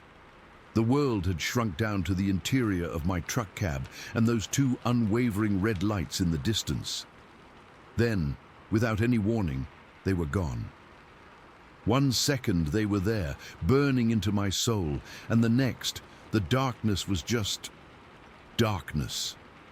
There was no movement. They didn't blink out. They didn't turn away. They just vanished. I didn't wait. I stomped on the gas. The engine roared and the back tires spun, throwing gravel out behind us like shotgun spray. I didn't care. I just pointed the truck east and drove. I drove faster than I've ever driven on a gravel road, the truck swerving and fishtailing, the headlights bouncing wildly. I didn't look in the rearview mirror. I couldn't.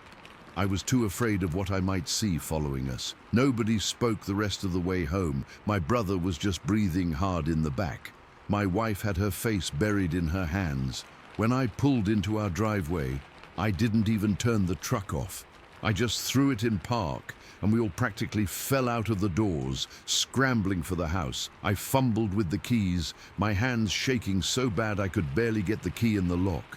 We burst inside, and I slammed the door shut, locking the deadbolt and leaning my back against it, my heart trying to beat its way out of my chest.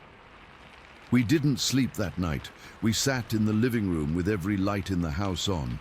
We didn't talk about it much. What was there to say? We all saw the same thing. We all felt the same terror.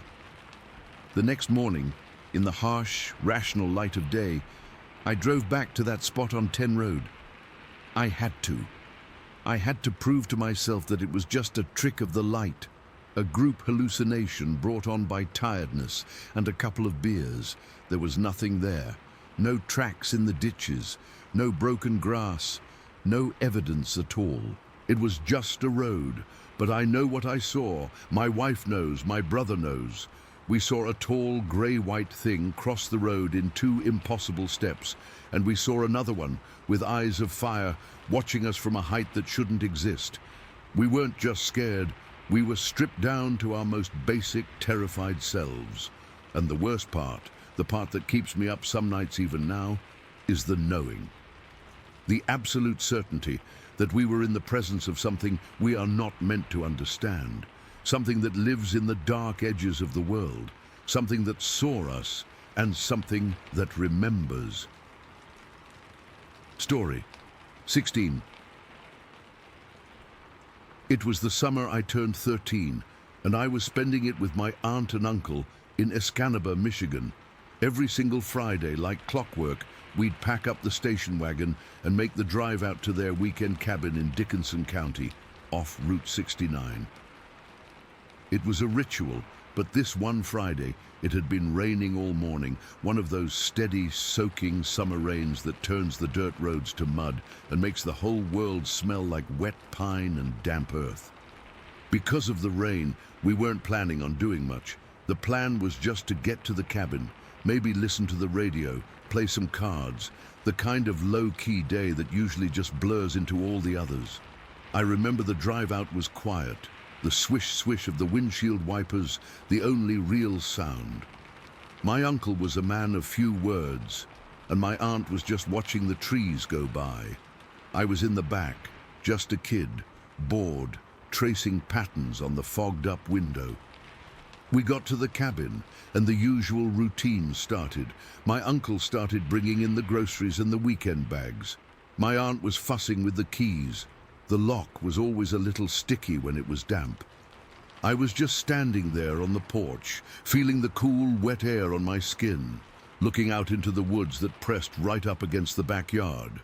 It was dense, a real northern Michigan forest, all pine and hemlock and shadows. Our German shepherd Duke was with us. He was a big, goofy dog, normally bursting with energy, especially out here. He'd usually bolt out of the car the second the door opened and run a few victory laps around the property, sniffing everything.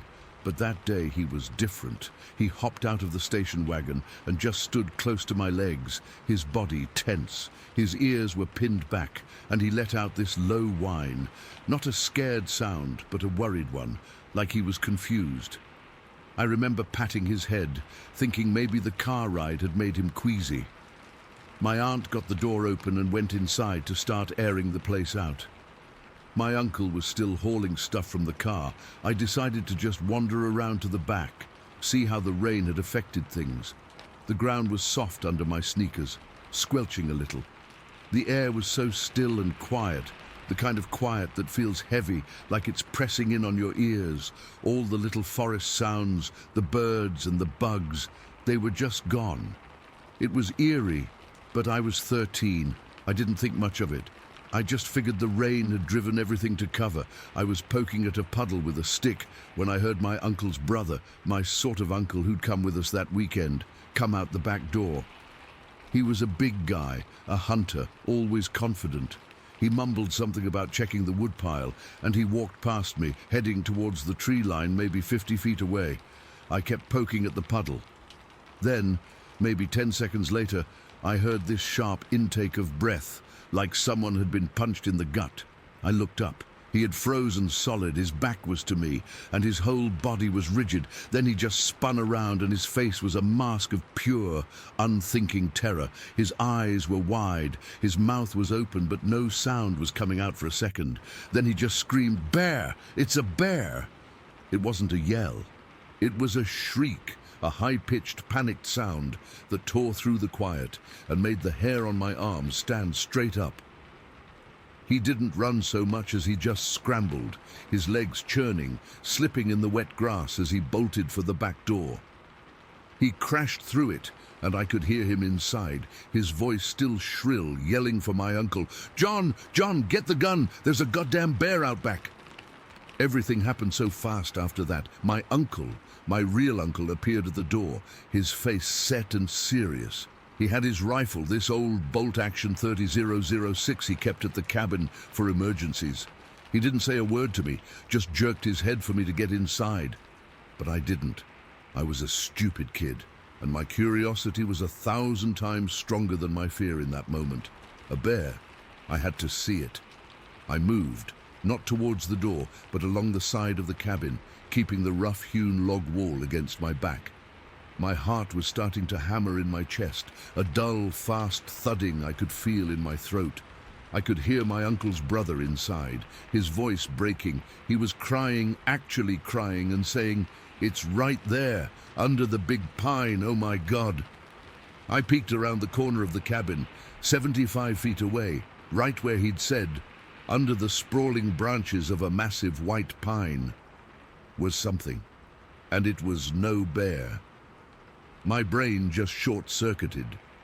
It couldn't process what I was seeing. It was standing on 2 legs, tall, so incredibly tall.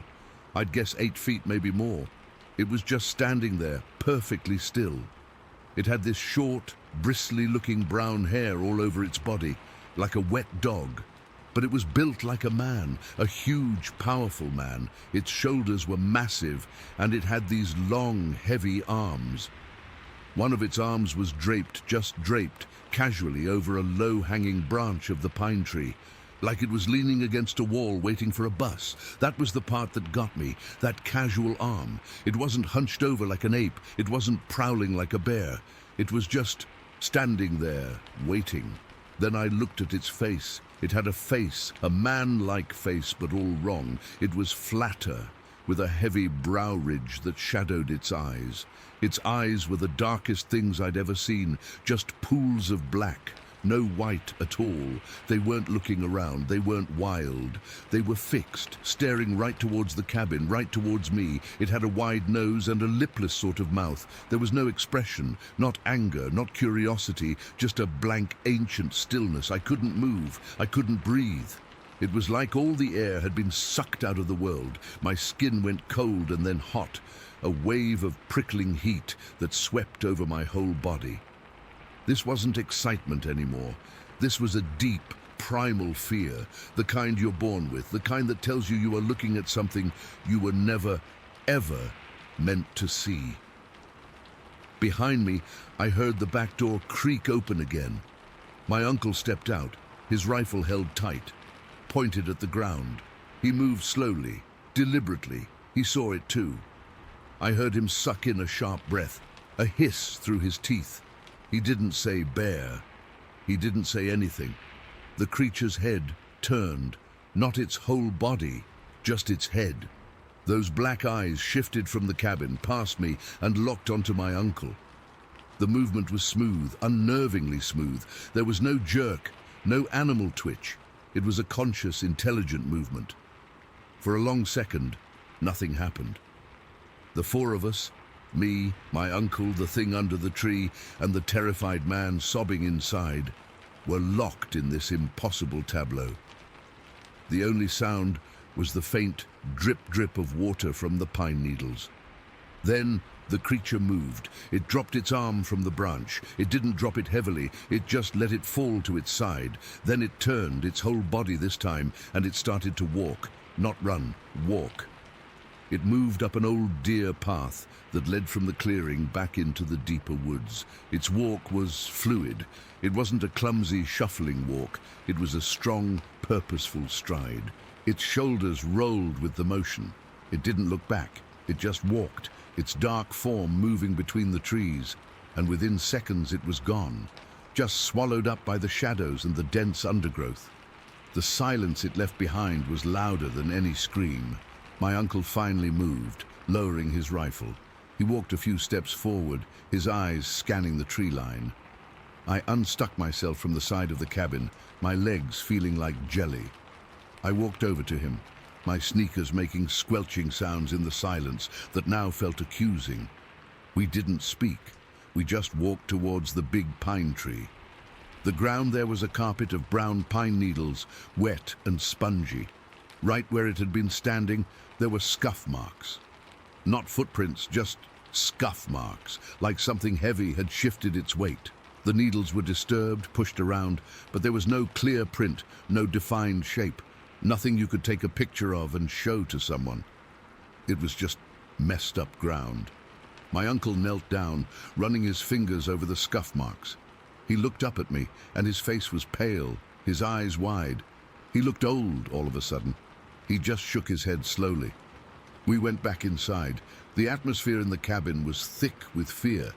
My uncle's brother was sitting at the kitchen table, his head in his hands, still shaking. He wouldn't look at either of us. My aunt was standing by the sink, her arms wrapped tightly around herself. She looked from my uncle's face to mine, and she knew it wasn't a bear. That's when I realized Duke was under the kitchen table, pressed so far back against the wall he was almost part of it. He was trembling all over, a full body shake, a line of drool was hanging from his jaw. He wouldn't come out, not for a treat, not for a kind word. He just lay there, whining softly, his eyes wide and white-rimmed. We didn't stay long that weekend. We packed up and left the next morning, but the story doesn't end there. The real horror was in what came after.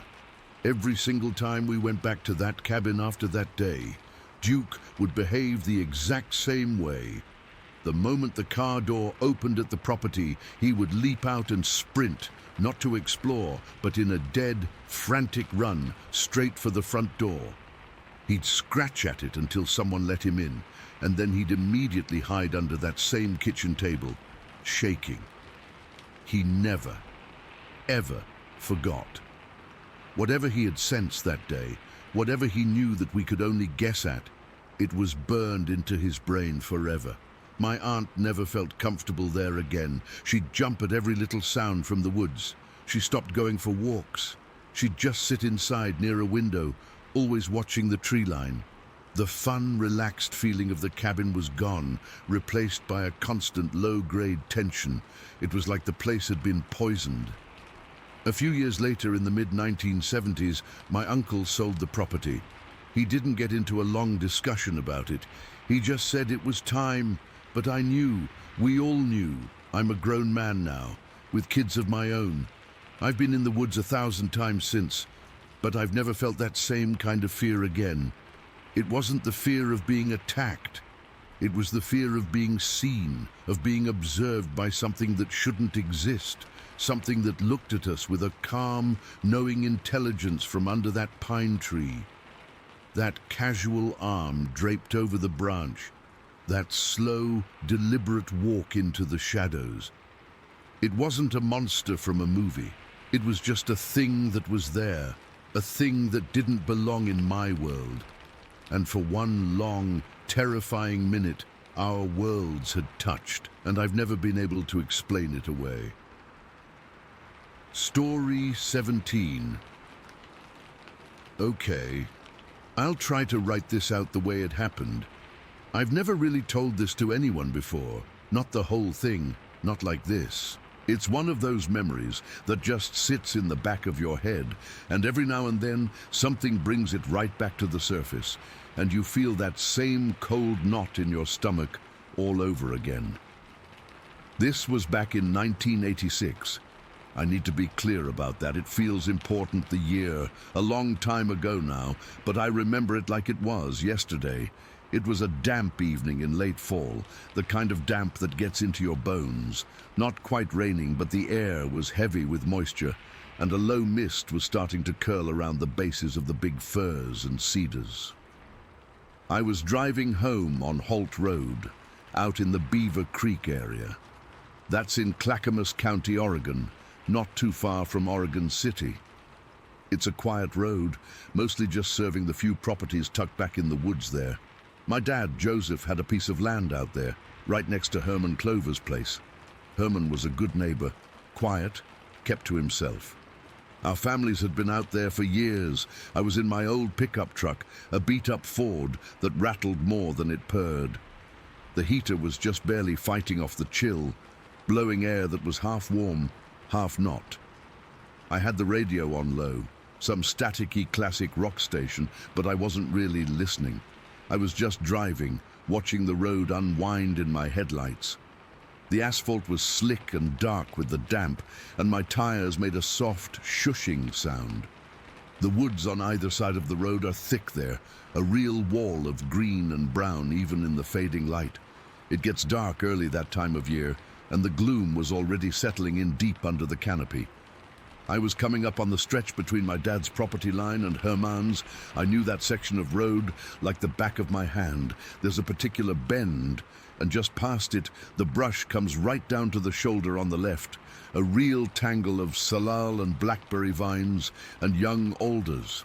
On the right, there's an old sagging wire fence that marks the beginning of Herman's land. I was maybe doing 35 miles an hour, just cruising, my mind wandering to what I was going to make for dinner, when I saw movement.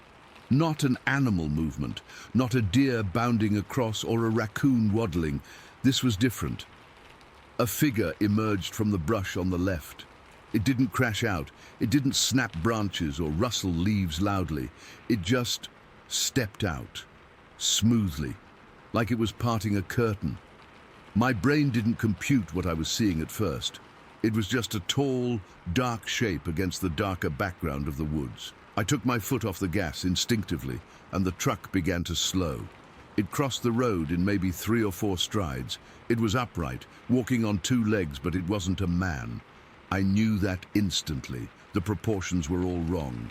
It was tall, really tall. I'd guess well over 7 feet, but it's hard to be sure from inside a vehicle. Its limbs were long, arms that swung easily, and its legs were long too. It moved with a kind of fluid grace that was unnerving. It wasn't hurrying, it wasn't sneaking. It was just moving, like it had a purpose and a path, and it was simply following it. It reached the other side of the road, where that old wire fence was. It was a 4-strand barbed wire fence, chest high on a normal person. This thing didn't climb it. It didn't push it down. It lifted one long leg and stepped over the top wire, smooth as you please, like it was stepping over a puddle. There was no hesitation, no struggle. Its other leg followed, and it was on the other side, its back to me now, starting to move into the trees on Herman's property. My truck had slowed to a crawl. I was just staring, my hands frozen on the wheel. My mind was a blank screen of pure, undiluted shock. I think I'd even stopped breathing. This was the moment, the one that is burned into my memory with a terrifying clarity. This is the part that still wakes me up sometimes. Just as it was about to be swallowed by the shadows between the trees, it turned its head. Not its whole body, just its head. It looked back over its shoulder, right at me. The truck's headlights were still on, illuminating it from behind, casting a long, distorted shadow ahead of it. But in that split second, I saw its profile.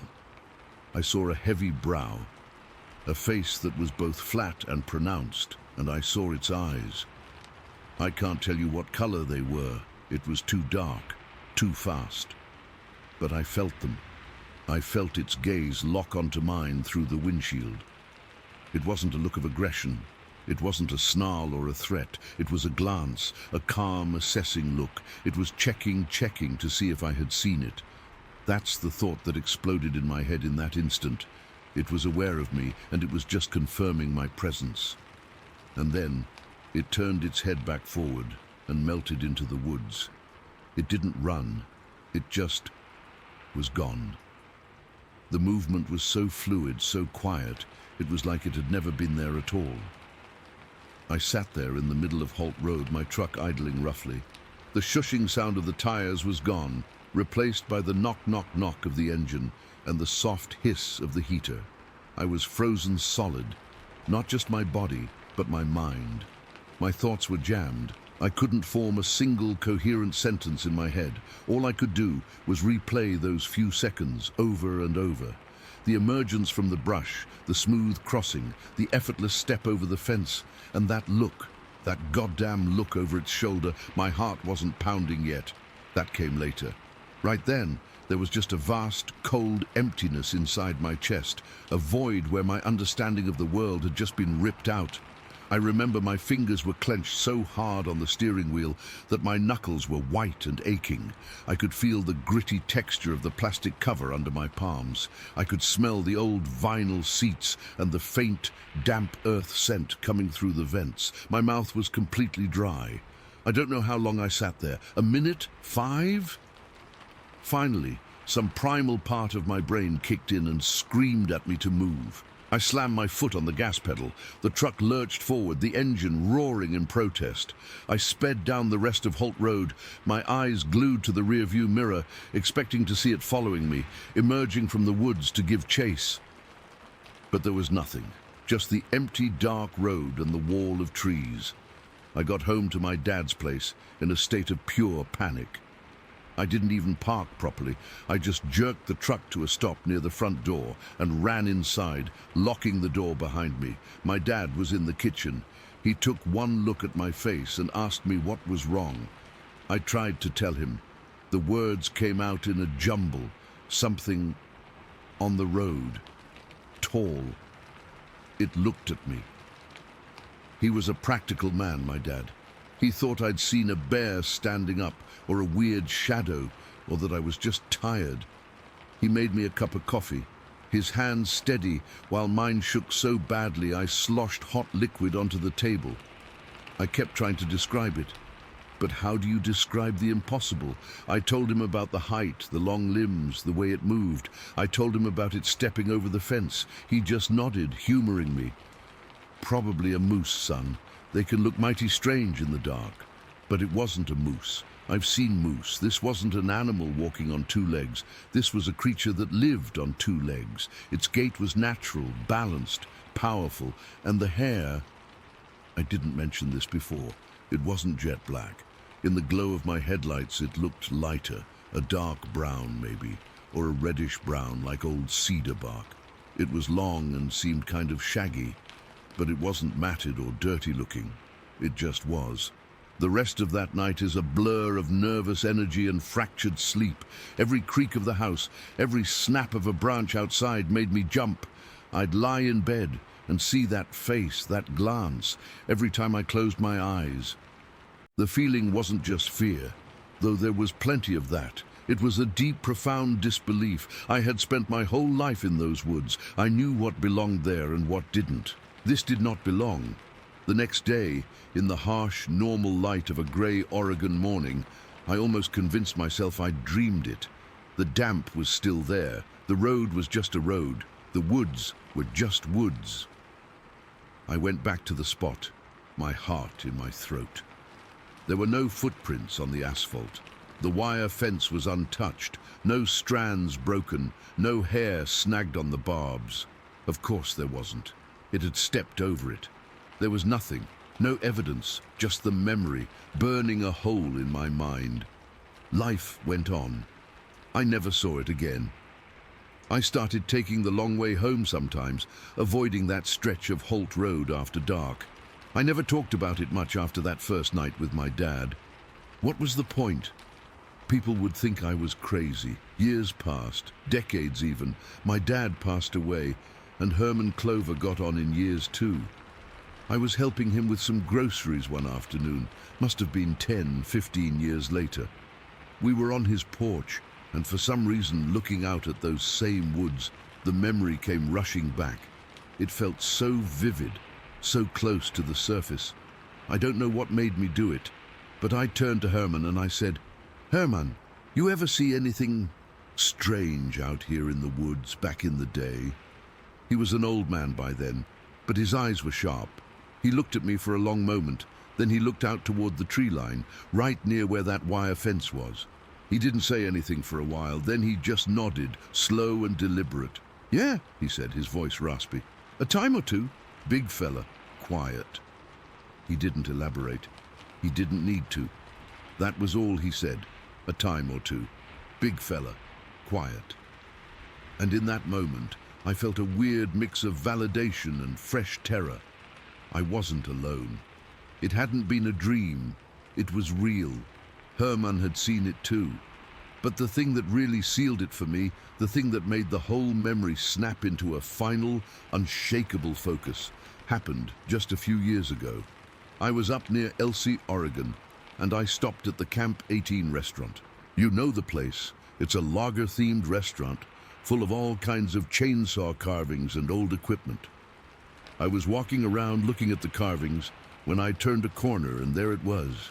It was a big wood carving of a Bigfoot, life-sized, and it was posed exactly how I saw it. It was tall, with long limbs, one foot slightly in front of the other, as if caught mid-stride, and its head was turned, looking back over its shoulder. I stopped dead. My breath caught in my throat. It was like someone had reached into my head, pulled out my memory, and carved it into a piece of cedar. The posture, the attitude, everything. It wasn't a monster. It wasn't roaring or beating its chest. It was just looking back, calm, observant, just like the one I saw. People talk about Bigfoot being a monster, a beast, something to be feared and hunted. But that's not what I saw. What I saw that damp evening on Holt Road was a creature that was just living. It was going about its business. It was aware of me. It acknowledged me with that glance, and then it moved on. It wasn't hostile. It was calm. It was just there. I stood there looking at that carving for a long time, feeling that same cold knot in my stomach I felt all those years ago. The fear was still there, the primal chill of encountering something so far outside your reality. But layered on top of it now was this solid, heavy belief. I know what I saw, Herman knew what he saw, and that thing, whatever it is out there. It's calm and it's quiet, and it steps over fences like they're nothing.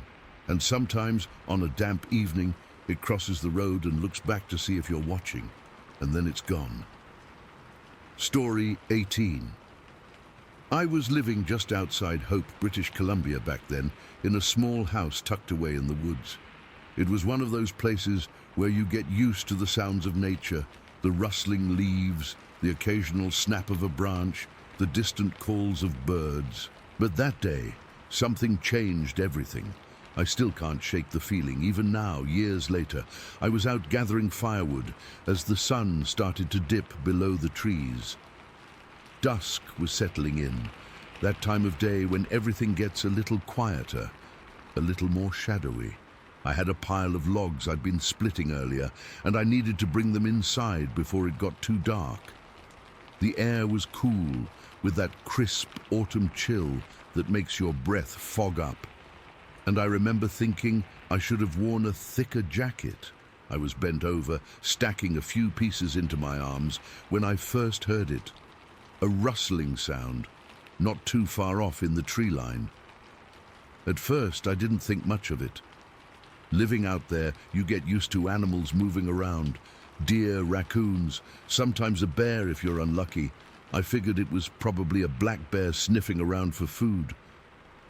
We'd had a few sightings in the area over the years, so it wasn't unheard of.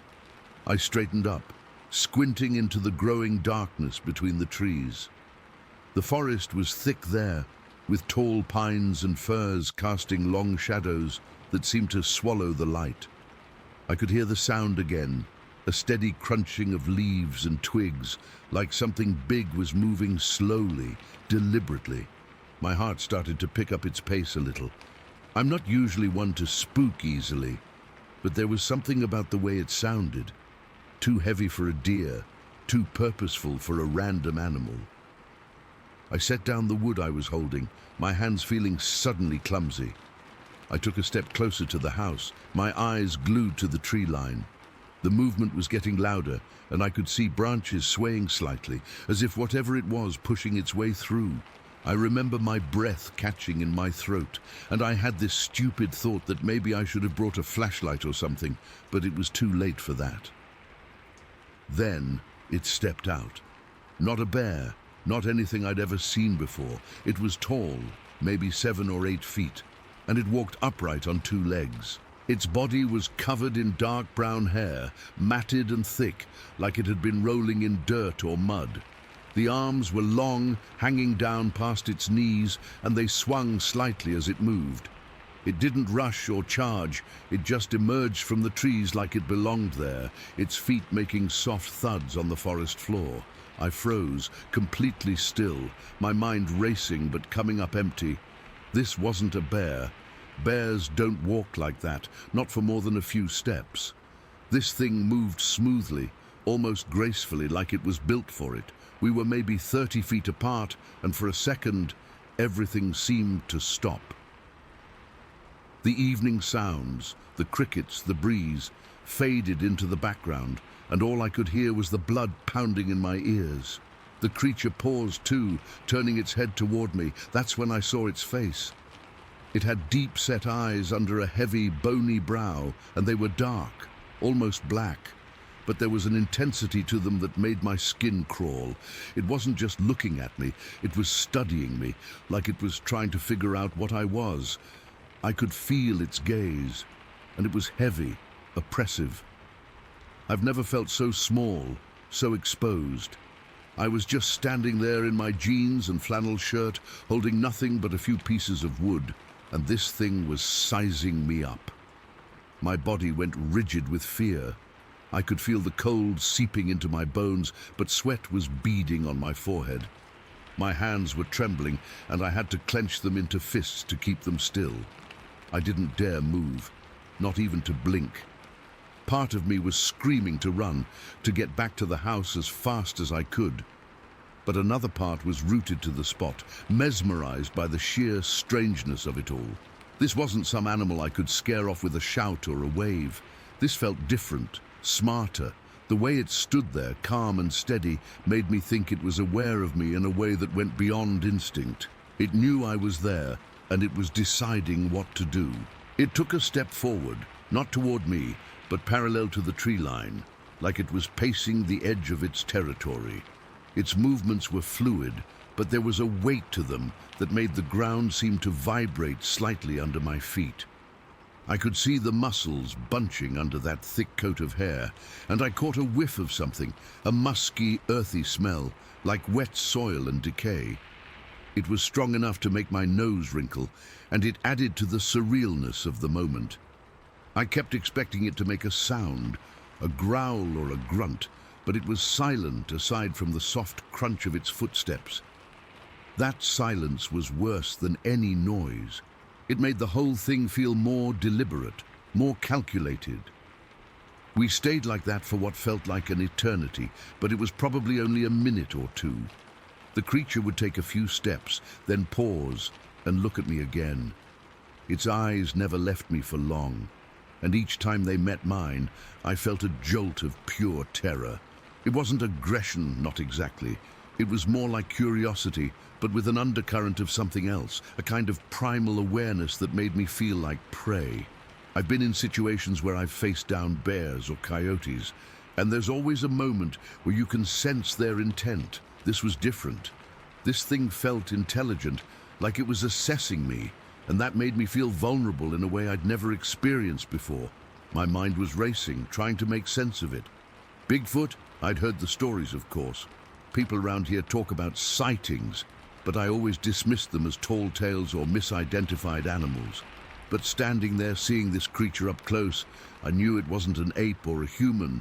Its proportions were all wrong, too tall, too lanky, with those long arms that swung like pendulums. The hair wasn't fur. It was coarse and stringy, like it had been through rough weather. And the face, it wasn't human, but it wasn't animal either. It was somewhere in between, with those deep eyes that seemed to hold a kind of ancient knowledge. I felt like I was looking at something that shouldn't exist, something out of time. The light was fading fast now, the sky turning from orange to deep purple, and the shadows were lengthening around us. I knew I had to do something. I couldn't stay out there forever.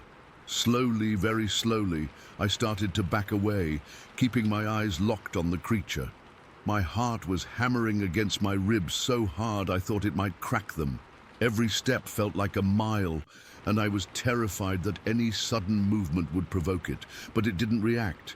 It just kept walking along the tree line, occasionally glancing my way, as if I were just part of the scenery.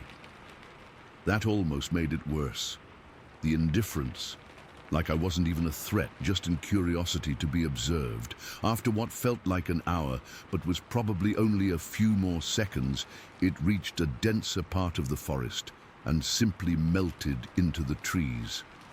One moment it was there, a dark silhouette against the fading light, and the next it was gone. The rustling sounds faded, and the forest fell silent again, as if nothing had happened. I stood there for a long time, just staring at the spot where it had disappeared. My body was shaking uncontrollably now, and I had to lean against a nearby tree to steady myself. The bark was rough under my hands, and the cold seeped through my clothes, but I barely noticed. All I could think about was those eyes, that gaze that had pinned me in place. Eventually, I forced myself to move. I gathered up the wood I'd dropped. My hands were still trembling so much I could barely hold it, and hurried back to the house.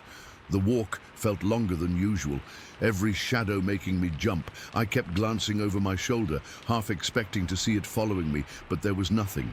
Just the quiet woods, now feeling menacing and alive in a way they never had before. When I got inside, I slammed the door shut and leaned against it, my breath coming in ragged gasps. The warmth of the house felt alien, like I'd stepped into another world. My wife was in the kitchen cooking dinner. She called out something about the wood, but I couldn't even form words. I just stood there, trying to calm down. She came over, asking if I was okay, and I mumbled something about seeing a bear and being spooked. I didn't tell her the truth. How could I? It sounded crazy even in my own head. I went to the sink and splashed cold water on my face, but it didn't help. The image of that creature was burned into my mind, vivid and unshakable. I could still smell that musky odor like it had followed me inside. The rest of the evening was a blur. I helped with dinner, tried to act normal, but my mind was elsewhere. Every time I closed my eyes, I saw it, the way it moved, the intensity of its stare. I kept replaying the encounter, wondering if I'd imagined it, but I knew I hadn't. The details were too sharp, too real. The weight of its presence, the way the air had felt charged around it. I've never been so sure of anything in my life. That thing was real, and it was out there. I didn't sleep much that night. Every little noise outside made me tense up, and I found myself staring out the window into the darkness, half expecting to see those eyes staring back. But nothing happened. The woods were quiet, and the world went on as if nothing had changed. But for me, everything had. I'd always loved the solitude of living out here, the peace of nature. Now, it felt like I was sharing the space with something I couldn't understand, something that didn't belong in any field guide or storybook. To this day, I haven't told many people about it. When I do, they usually laugh or say it must have been a bear or a hoax. But I know what I saw. That creature, whatever it was, left me with a certainty that Bigfoot is real. Not as a myth or a legend, but as a living, breathing thing that walks these woods. I still go out there sometimes, but I'm always on edge, always listening for that rustling in the trees. And every time dusk falls, I remember that day and the feeling of being watched by something that shouldn't exist. I don't have any answers, and I probably never will. All I have is that indelible image and the chilling knowledge that I'm not alone out here.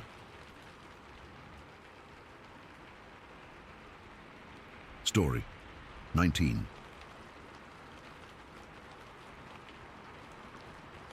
It was a cold night, middle of the week, and I'd turned in early because I had some chores to do the next day. I remember falling asleep pretty quick, the kind of deep sleep you get when you're tired from working outside all day. I've been a hunter most of my life, so I'm used to the sounds of the woods, owls hooting, branches creaking, the occasional rustle of a deer or raccoon. Nothing ever spooks me. But that night, something woke me up around 2 in the morning. Not a loud noise, more like a feeling, like the air had changed. I was lying in bed, and I heard this movement outside. Not the usual kind, not light or quick. This was heavy, deliberate, like something big was shuffling through the leaves and underbrush. My heart started pounding right away. which is weird because I'm not the jumpy type. I've spent nights alone in these woods tracking game, and I've never felt this kind of dread. It was like a cold knot in my stomach. I sat up in bed, listening hard. The sound kept coming, a slow, dragging step, then a pause, then another step. It was close, maybe 20, 30 feet from the house. I've got a small cabin-style place with a front porch that looks out into the trees, so whatever it was right there. I didn't waste time. I keep a flashlight and a .22 pistol on the nightstand just in case. I grabbed both, my hands shaking a little, which never happens. The flashlight felt cold in my grip, and when I clicked it on, the beam cut through the dark, bouncing off the walls as I moved. I crept to the front door, trying to be quiet, but my breathing was loud in my ears. I could hear my own heart thumping, and that other sound, the heavy, rhythmic movement, was still going on outside. I unlocked the door slowly, the bolt making a soft click that sounded way too loud. Then I stepped onto the porch. The wood creaked under my boots, and the cold air hit me like a slap. It was freezing that night, the ground hard and frozen, which I'd find out later mattered a lot. I shone the flashlight out into the yard, sweeping it back and forth. At first I didn't see anything, just trees and shadows. But then the beam caught something, and I froze.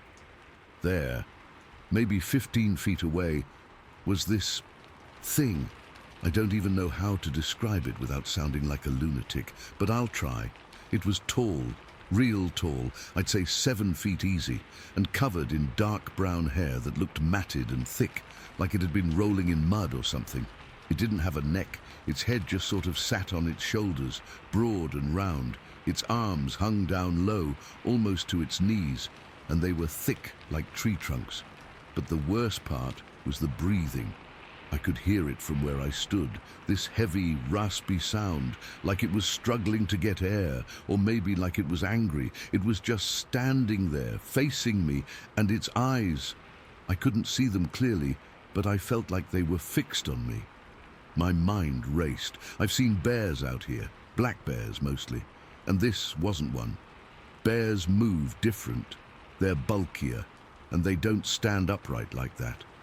This thing was on 2 legs, solid and steady, and it wasn't a person. No human is that big or built like that. Instinct took over. I raised the .22 pistol, my hand still shaking, and I fired. I didn't even think about it. I just started pulling the trigger. 8 rounds. I emptied the whole magazine into its chest. The shots were loud, echoing through the woods, and the flashes lit up the area for a second. But it didn't go down. It didn't even make a sound, no roar or cry. It just staggered back a step, like it had been shoved, and then it stood there again. I could see the holes in its chest where the bullets hit, but there was no blood, no reaction except that slight stagger. My brain couldn't process it. I've shot deer with that .22, and it drops them. This thing, it was like I'd thrown pebbles at it. The fear hit me then real hard. My legs felt weak, and I could taste bile in my throat. I thought, this isn't real, this can't be happening. But it was. The creature took a step forward, then another, moving toward the trees. It wasn't running, just walking, like it was in no hurry. I panicked. I dropped the empty pistol and ran back inside, my heart hammering so hard I thought it would burst. I have a .45-70 rifle leaning in the corner by the door, a big gun meant for larger game. I grabbed it, fumbling with the bolt to load a round. My hands were slick with sweat, and I almost dropped the thing. I got it ready and rushed back out onto the porch. The creature was already at the edge of the woods, about to disappear into the trees. I raised the rifle, aimed for its shoulder. I don't know why I picked that spot, maybe because I was hoping to slow it down, and fired. The recoil jarred my shoulder, and the sound was deafening. I saw the hit. It jerked, and for a second I thought it might stumble, but it didn't. It just kept walking, and then it was gone, swallowed up by the darkness. I stood there, breathing heavy, the rifle still aimed at nothing. The silence came back, but it was different now. thick and oppressive. I don't know how long I stood there, maybe a minute or two, before I ran inside and called the police. My voice was shaking so bad I could barely get the words out. I told them what happened, where I was, and that I'd shot at something. They said they'd send someone out. While I waited, I stayed by the window, staring out into the woods, expecting to see it again. Every shadow looked like it was moving. My whole body was trembling, and I felt cold all over, even though I was inside. I kept replaying it in my head. The way it stood there, the breathing, the bullets doing nothing. It didn't make sense. The officers showed up about 20 minutes later. Two of them, young guys, looked skeptical from the start. I led them outside, showed them where it happened. The ground was frozen solid, like I said, so there were no tracks to speak of. We looked around with their flashlights, but we didn't find anything. No blood, no fur, nothing. One of them asked if I'd been drinking, and I just shook my head. I told them I was an experienced hunter, that I know what I saw, but I could tell they didn't believe me. They said it was probably a bear or a large animal, maybe disoriented. But I've seen bears, and this wasn't that. The way it moved, the size, the lack of reaction to the shots. It wasn't anything I'd ever encountered. They left after a while, telling me to call if I saw anything else. I went back inside, but I knew I wasn't going to sleep. I sat in a chair by the window, the rifle across my lap, and just stared out into the night. The woods have always been a part of my life. I've hunted in them, walked through them, respected them. But now they feel different. Ominous, like there's something in there that doesn't belong, something that shouldn't exist. I've heard stories from other folks around here, whispers about Momo or Bigfoot, but I never put much stock in them. Now, I don't know what to think. The sun came up eventually and the world looked normal again, but it wasn't. I went outside to look around in the daylight, but there was still nothing, no sign of the creature, no evidence it was ever there. But I know what I saw. That image is burned into my brain. The dark hair, the heavy breathing, the way it just walked away after taking 8 rounds to the chest and another to the shoulder. I've been a hunter for over 20 years, and I've never felt helpless like that. It's been weighing on me ever since. I can't sleep through the night anymore. I startle at every sound. The woods don't feel like home now. They feel like a place I don't understand, and it scares me more than I can say. And that's it. That's what happened. I don't have any answers, and I probably never will. All I know is I saw something that night that changed everything, and I'll never look at these woods the same way again.